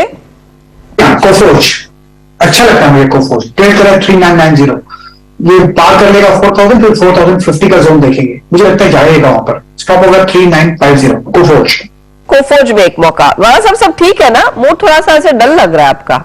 एकदम ठीक है, बिल्कुल। मैं शॉर्टलिस्ट कर रहा था स्टॉक्स, मिलने में थोड़ी दिक्कत आ रही थी, लेकिन yes absolutely fine, thank you. PFC देखेंगे प्लीज मेरे लिए, 2% ऊपर। और PFC मुझे इसीलिए याद है क्योंकि कल इसमें अच्छा मूव आया था। कल अपने मयूरेश जोशी ने भी इस पर एक बाय कॉल दिया, 2% ऊपर हुआ है। एडिशन भी डिसेंट, लगभग 3-3.25% तक का। यस, PFC का जो मोमेंटम है वो बरकरार है, अपना अच्छा है यार, दौड़ रहा है, 150 पार कर लिया, उसी के नीचे एक स्टॉक कराना चाहिए 150, ट्रेड कर रहा है 153 के आसपास, दौड़े तो 160 भी आ सकता है, who knows, क्योंकि मोमेंटम है और मोमेंटम को तो मेरे ख्याल से चेस भी कर सकते हैं। यस, PFC अच्छा लगता है। मोमेंटम को करे चेस, PFC में एक मौका, अच्छी तेजी बनती दिखाई दे रही है, बड़ा मूव इधर नजर आ रहा है। पालवे साहब, कोई ट्रेड जिस समय आपको ठीक लग रहा है, लेने लायक? तो हर्षा जी, मुझे लगता है कि यहाँ पे REC को भी देखना चाहिए, वो स्टॉक में भी एक अच्छा मोमेंटम है और जिस तरीके के सेटअप बने REC में, ये स्टॉक में नेक्स्ट टारगेट आना चाहिए 127 रुपए से 129 रुपए तक के अपसाइड यहाँ पे आते हुए दिख सकती है। स्टॉप लॉस यहाँ पे जो रखना होगा इस ट्रेड के लिए वो करीब 120 के आसपास। तो REC फ्यूचर भी अट्रैक्टिव है, यहाँ पे भी एक अच्छे ब्रेकआउट हुए हैं स्टॉक में और ये सेकंड वीक है जहां पे एक अच्छा अपमूव कंटिन्यू होते हुए दिख रहा है, तो आरईसी भी बाय किया जा सकता है। ओके, तो पीएफसी के साथ साथ आरईसी पर भी एक नजरिया आपका तेजी का बनना चाहिए, यहां पर आप रखें नजरें। चलिए अब शुरुआत करते हैं सस्ता ऑप्शन के साथ 4 का चौका की, और ये है पहला ट्रेड आता हुआ शुभम अग्रवाल की तरफ से। शुभम बताइए। हस्ता जी, हमने बैंकिंग की तो ऑलरेडी बात की, लेकिन एक और सेक्टर में जो ग्रेजुअल मूव बनता हुआ दिख रहा है वो है रियल स्टेट, और मेरा जो पिक है वो रियल स्टेट में से है। तो ओवरऑल रियलिटी का 900 के स्ट्राइक का अगर हम कॉल ऑप्शन देखें, अभी लगभग 20 रुपए 25 पैसे पे ये कॉल ऑप्शन ट्रेड कर रहा है। इसमें 28 रुपए का लक्ष्य होगा, 16 रुपए पे स्टॉप लॉस मेंटेन करें। ओवरऑल रियलिटी में पिछले 3 दिनों से कंटिन्यूअसली हम देख रहे हैं कि लॉन्ग एडिशंस होते हुए दिख रहे हैं, तो मुझे लगता है कि आज का जो प्राइस ब्रेकआउट है उसमें एक इंट्राडे पर्सपेक्टिव से यहाँ पे ट्रेड लॉन्ग साइड पे बनाया जा सकता है। साइड का ट्रेड ओवरऑल रियलिटी में 900 का कॉल लेकर चलेंगे आप। यहां पर एक अच्छी अपॉर्चुनिटी है, स्टॉक में स्पाइक देखने को मिल रहा है, करीब 1% ऊपर 900 का कॉल। यहां पर टारगेट 28 का रहेगा, तेजी वाला trade. Rajesh Palvia, F&O superstar. तो हंसटा जी, हमें लगता है कि यहाँ पे गोदरेज सीपी पे ध्यान देना चाहिए, गोदरेज कंज्यूमर प्रोडक्ट। ये स्टॉक को देखें तो टेक्निकली तो स्टॉक को एक फॉलिंग ट्रेंड लाइन में यहाँ पे ब्रेकआउट डेली सेटअप पे होते हुए दिखा है, और जिस तरीके की स्ट्रेंथ आज स्टॉक ओपनिंग के बाद से दिखा रहा है, हमें लगता है यहाँ पे बाय किया जा सकता है। अपसाइड के टारगेट आना चाहिए 925 से लेकर 930 तक के। स्टॉप लॉस होगा करीब यहाँ पे 894 के आसपास। जैसे मैं सुन रही हूँ 925 की तरफ बढ़ेगा। होपफुली आज ये जो एक्शन देखने को मिल रहा है वो और जोर पकड़ेगा। फ्यूचर्स में 905 के लेवल्स, 900 के पार निकला तो 925 तक जाने के चांसेस है। कविता जी बताइए आपका चार्ट का चमत्कार। जी, तो चार्ट का चमत्कार बेसिकली आरईसी था, पर वो ऑलरेडी डिस्कस हुआ है। तो अनदर काउंटर जहां मुझे लग रहा है कि फर्दर पिकअप हो सकता है मोमेंटम, वो होगा दीपक नाइट्राइट। दीपक नाइट्राइट फिलहाल 2004 के लेवल पर है। ये मोमेंटम पिकअप होते हुए दिखेगा वंस ये 2010 के लेवल के ऊपर ट्रेड होने लगे। ऊपर में मुझे लगता है 2021-2033 के लेवल्स के लिए दीपक नाइट्राइट को चेस करना चाहिए about 2010 only, and thereafter आप स्टॉप लॉस मेंटेन करें 2000 का। प्लस मेंटेन करके 2010 के ऊपर जाने की पूरी क्षमता रखता है दीपक नाइट्रेट। आज नियरली 1% के गेन्स। अब मिड कैप फंडा की बारी, और नरेंद्र सोलंकी हमारे साथ जुड़ गए हैं। मॉर्निंग सर बताइए। गुड मॉर्निंग हर्षिता जी। आज हम जो स्टॉक लेके आए वो ऑटो कंपोनेंट स्पेस में है, और शीघ्र ही नेक्स्ट 2-3 ईयर्स में उसमें एक बहुत बड़ा सेगमेंट ऐड करने वाली है company EV aerospace and defence में, जो कि 30% हो जाएगा FY25 तक। स्टॉक का नाम है सनसेरा इंजीनियरिंग। फिलहाल बहुत ही स्ट्रॉन्ग ऑर्डर बुक है, और रेवेन्यू की जो ग्रोथ है वो हम 24-25% एक्सपेक्ट कर रहे हैं नेक्स्ट 2 ईयर्स में, मार्जिन एक्सपेंशन के साथ। हमारा इसके अंदर टारगेट है 1002 रुपीज से। 2 रुपीज के लिए सनसेरा इंजीनियरिंग चार्ट दिखाइएगा प्लीज एक बार इसका। आज तो थोड़ा सा साइडवेज है 775 के आसपास, लेकिन आप कह रहे हैं ईवी पोर्टफोलियो इनका बड़ा होगा तो वहां पर अच्छी खासी तेजी देखने को मिलेगी, और 1000 के ऊपर जाने की क्षमता रखता है। क्योंकि आपने ये ऑटो एनसी पिक की है, आपका बायस क्या ऑटोज की तरफ भी तेजी का ही है? जी हाँ, हमारे इसमें मेन जो बायस है ऑटो सेगमेंट कंटिन्यू रहेगा अपनी तेजी में, और इसमें हमारा प्राइमरी फोकस एंकिलरीज और कंपोनेंट स्पेस में रहेगा, बिकॉज दे हैव लार्जर जितने भी ओईएम्स है वो कैटर करते हैं मल्टीपल ओईएम्स को, और जितने जो ओईएम्स हैं उससे बेटर हमारा ऑटो एंकिलरीज में बायस। हाल आपके लिए एक अच्छी अपॉर्चुनिटी दिखा रहा है काउंटर। चलिए एक एक करके सारे ट्रेड्स आपके सामने फिर रिकैप कर देते हैं। सस्ता ऑप्शन के साथ शुरुआत हुई। ओवरऑल रियलिटी 900 का कॉल लेने की सलाह, 28 का टारगेट, 16 का स्टॉप लॉस। इस समय 22 के आसपास कर रहा है कारोबार। फिर आया आपका एफएनओ का सुपरस्टार।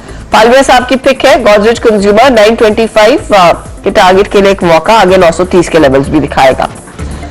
कविता जैन ने पिक किया है दीपक नाइट्रेट, जहां पर एक मौका 2021 तक के लेवल्स पर आने का, 2033 तक का भी टारगेट आप देख सकते हैं।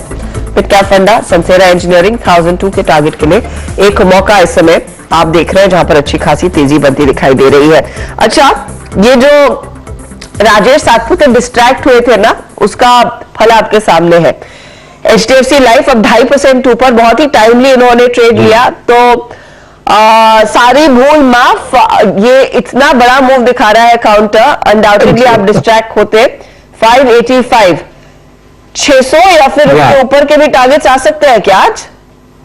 हर्षदा जी देखिए 600 का टारगेट तो क्लियरली यहाँ पे अनफोल्ड हो चुका है, तो इसलिए मैं थोड़ा सा डिस्ट्रैक्ट होकर, एक तो ये मार्केट बहुत लाइट है, अगर आपको जहां पे कॉल दिखता है और कन्विक्शन बनता है ना तो आप पूरे डिस्ट्रैक्ट हो जाते हो ये मार्केट में। So very sorry again. So ये हर्षदा जी 600 का ही टारगेट है, तो स्टॉप लॉस अर्लियर हमने सुझाया था उसको आप फेल कर दे। सो 587 से फिलहाल ये ट्रेड हो रहा है, तो 580 के स्टॉप लॉस के साथ बने रहे। लगे हाथ बजाज फाइनेंस भी आपको दिखा देते हैं 6,632 के लेवल्स, यहां पर 80 रुपए की बढ़त देखने को मिली है। 6,644 के लेवल्स देखने को मिले थे, आपने 6,750 का जिक्र किया, तो उसी डायरेक्शन में चल रहा है।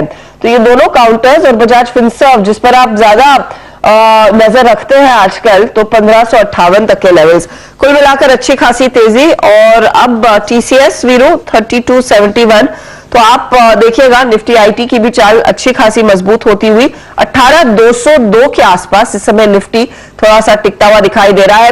वीरू इस बीच फेडरल बैंक का अपडेट आ रहा है, डिपॉजिट्स Q3 के लिए 15% बढ़े हैं, 2 लाख करोड़ के आसपास तक के डिपॉजिट्स, ईयर ऑन ईयर बहुत बढ़िया ग्रोथ देखने को मिल रही है।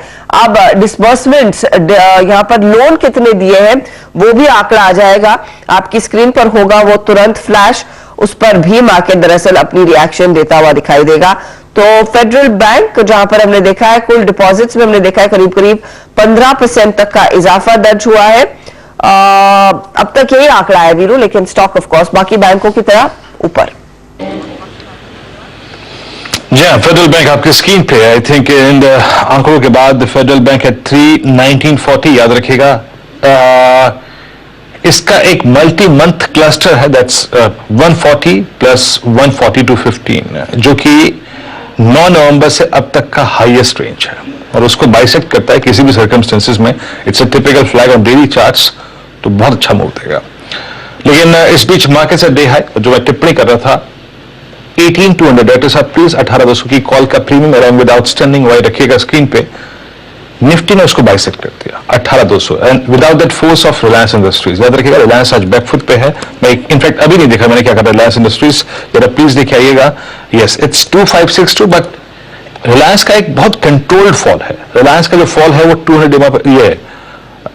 100 डे एक्सपोनेंशियल मूविंग एवरेज पे जाके अरेस्ट हुआ है, बट बावजूद उसके निफ्टी ने अपना ऊपर का सफर तय किया। अब आप देखिए यहां पे आउटस्टैंडिंग वाई 1.07 CR है, कल का क्लोजिंग बेसिस पे था 84 डेक्स का, 15 लाख शेयर जुड़े हैं यहां पे, और निफ्टी अब कल के इंटरडे हाई को बाइसेक्ट करने की तैयारी करता है। दैट मीन्स मैं मान के चल रहा हूं कि यहां पे सुपर लॉन्ग वाइडेशन आज सुबह सुबह हुआ है। और जरा 18,300 की कॉल लेके आइए प्लीज एक बार, 18,300 की call between 18,243 where 20 day exponential moving average is placed. अब और उसके बीच में सिर्फ एक ही अगर आप देखें लेवल परसिस्ट करता है, यह है 300 की कॉल। यहां पे ओआई अगर आप देखें करीब 22% बढ़ा है, तो इन दोनों अगर आप देखें कॉल्स का ओआई अच्छा है और सिर्फ कल का हाई परसिस्ट करता है। अच्छा एक बार एक और चीज दिखाइएगा निफ्टी ट्रेडर्स के लिए, 18,200 की पुट लेके आइए। 18,200 की पुट क्या कर रहे हैं उसको देखते हैं। कल क्लोजिंग बेसिस पे 18,200 की पुट का आउटस्टैंडिंग ओआई था करीब करीब 57.94 और पुट कॉल रेशियो थी 0.68। सुबह मॉर्निंग कमेंट्री में हर्षदा के साथ मैंने इस बात का जिक्र किया था, 0.68 पर we have strong chances of bisecting 18,200 और वो हो गया। 18,200 की पुट में अब आउटस्टैंडिंग वाई है 77 लाख का, यानी 20 लाख शेयर जुड़े हैं। ये एक स्ट्रॉन्ग संकेत है कि यहां पे पुट राइटिंग विजिबल है। Bank Nifty day high 43,351। अच्छा एक स्टॉक और दिखाइए, आज हमने हॉट स्टॉक्स और का जिक्र नहीं किया था, लेकिन हॉट स्टॉक्स में जो पहला स्टॉक हमने सम्मिलित किया था आज वो था आरईसी और PFC. Manas look at REC, कल बात कर रहे थे हम, पीएफसी कल बात कर रहे थे हम, और आरईसी में अब एक मल्टी ईयर चैनल बाइसेक्ट होने का अगर आप देखें कहीं ना कहीं रिफ्लेक्शन मिल रहा है। आपका व्यू इस स्टॉक पे? देखिए दोनों स्टॉक बिल्कुल अभी बाइंग लिस्ट में है और पीएफसी ने ऑलरेडी मूव दिखा दिया। आरईसी ने भी एक अच्छा खासा मूव दिखाया है, पिछले करीब 4 दिनों में 7-8 रुपए की रैली देखने को मिली है, लेकिन यहाँ पर अभी भी ऐसा नहीं लग रहा है कि कोई रिवर्सल या प्रॉफिट बुकिंग करनी चाहिए, क्योंकि कोई भी संकेत वीकनेस के नहीं दिख रहे हैं हाई लेवल पे, प्रॉफिट बुकिंग के नहीं दिख रहे हैं। तो आई थिंक स्टॉप लॉस को रिवाइज कर लीजिए 120 रुपए के आसपास, पोजीशन में बने रहिए, क्योंकि जो नेक्स्ट टारगेट होगा वो 127 रुपए का होगा आरईसी लिमिटेड पे। आपकी स्क्रीन पर देखें आरईसी पीएफसी ये कॉम्बिनेशन बहुत स्ट्रांग है। अच्छा मैं अब आपको जरा हल्का सा मार्केट थोड़ा सा बाइसेट करके दिखाता हूं कि हो क्या रहा है। देखिए अभी तक सब कुछ चल रहा है, अभी हर्षदा, अच्छा इनफैक्ट हर्षदा ने जो पॉइंट रेज किया था, लेट्स ब्रिंग टीसीएस, बहुत एक वैलिड पॉइंट था, उसको थोड़ी बात कर लेते हैं। टीसीएस सबसे स्टेबल स्टॉक रहा है इस पूरे फॉल में। निफ्टी आईटी 28,997 पे, याद रखिएगा, अपने 10 DMA के ऊपर ट्रेड कर रहा है। लेकिन राजेश सतपुते जी, मैं आपके पास आऊंगा, प्लीज जरा टीसीएस का चार्ट रीड करके रखिएगा, क्योंकि टीसीएस इस वक्त अपना 200 डे एक्सपोनेंशियल मूविंग एवरेज, नहीं माफ कीजिएगा, 100 और 50 तीनों रीगेन कर चुका है और 10 और 20 DMA को स्ट्राइक कर रहा है। बड़ा सटीक स्टॉक पकड़ा है यहां पर, इसको बातचीत करेंगे, लेकिन उससे पहले एक काम करते हैं, सुमित के पास चलते हैं स्टॉक ऑफ द डे जानने के लिए। सुमित बताइए। देखिए जो बैंकिंग के नंबर्स थोड़ी पहले भी आप पढ़ रहे थे फेडरल बैंक के, तो आज पहले तो रिएक्शन उन्हीं सब स्टॉक्स के अंदर देखने को मिला है जिन्होंने अपने Q3 अपडेट दी है। तो South Indian Bank, Karnataka Bank, इन दोनों के अंदर एक मेगा रिएक्शन है। जोमैटो में एक रेजिग्नेशन का इंपैक्ट और साथ साथ पीएसपी प्रोजेक्ट भी है। कुछ ऐसे स्टॉक्स हैं जिनके ऊपर आज एक्शन देखने को मिल रहा है, एक करके सभी आपकी स्क्रीन पर आएंगे। सबसे पहले साउथ इंडियन बैंक, जहां पर इनके ग्रॉस एडवांसेस का नंबर करीब 70,000 करोड़ रुपए का एक आंकड़ा दिया इन्होंने। 18% की बढ़त देखने को मिली, डिपॉजिट्स में भी 3% का इजाफा रहा। कासा करीब 9% बढ़कर आया और इसके अलावा कासा रेशियो भी करीब 34% की रेंज में कहीं दिया। तो ये अच्छे नंबर्स का इंपैक्ट है, 8% ऊपर ये कामकाज कर रहा है। लाइकवाइज कर्नाटका बैंक, यहां पर भी 10% के आसपास की ग्रोथ देखने को मिली डिपॉजिट्स में, और एडवांसेस करीब 12 साढ़े 12% बढ़कर आया, जिसका एक इंपैक्ट दोनों ही स्टॉक्स में देखने को मिल रहा है। तो कर्नाटका बैंक और साउथ इंडियन बैंक दोनों अच्छे हैं, दोनों में रिएक्शन है। एम&एम फाइनेंशियल नंबर अच्छे हैं, लेकिन स्टॉक ऑलरेडी चला हो तो रिएक्शन वहां पर उल्टा आता हुआ दिखाई पड़ रहा है। जोमैटो को founder and CTO Gunjan Patidar ने रिजाइन किया और रेजिग्नेशन का इंपैक्ट भी आप जोमैटो में देख रहे हैं। करीब 1.5% 2% नीचे ये स्टॉक अभी कामकाज करता हुआ दिखाई पड़ रहा है, 59 के जोन्स में पहुंचता हुआ दिखाई पड़ रहा है। और उसके अलावा लास्टली एक ऑर्डर जो मिला था, वो ऑर्डर का इंपैक्ट आता हुआ दिखाई पड़ेगा आपको स्टॉक के अंदर भी। पीएसपी प्रोजेक्ट करीब 1364-1365 करोड़ रुपए का ऑर्डर था। L1 बिडर है ये सूरत में प्रोजेक्ट के लिए, जिसका एक इंपैक्ट है, स्टॉक 3.5-4% ऊपर है। वैसे भी आज पूरा इंफ्रा स्पेस फिर से एक बार बजेंगे, तो तमाम IRB, Ashoka, Dilip, HCC, NCC, इन सब में एक मूव आ रहा है रोड रिलेटेड प्रोजेक्ट्स के अंदर, तो उन पर भी आप नजर बना के रख सकते हैं। तो ये सभी स्टॉक्स जहां पर आज एक्शन बड़ा देखने को मिल रहा है। चलिए इसी के साथ वक्त हो रहा है आप सभी से इजाजत लेने का। 18,200 के आसपास हम निफ्टी को इस समय छोड़ जाएंगे और निफ्टी बैंक 180 पॉइंट ऊपर 43,380 के लेवल्स पर। आगे ऑफ कोर्स आपके लिए लेकर आएंगे हमारे खास पेशकश, जो एक्सक्लूसिव बातचीत हमने की है प्रशांत जैन के साथ, वो बड़ा इंटरव्यू स्क्रीन पर ब्रेक के बाद।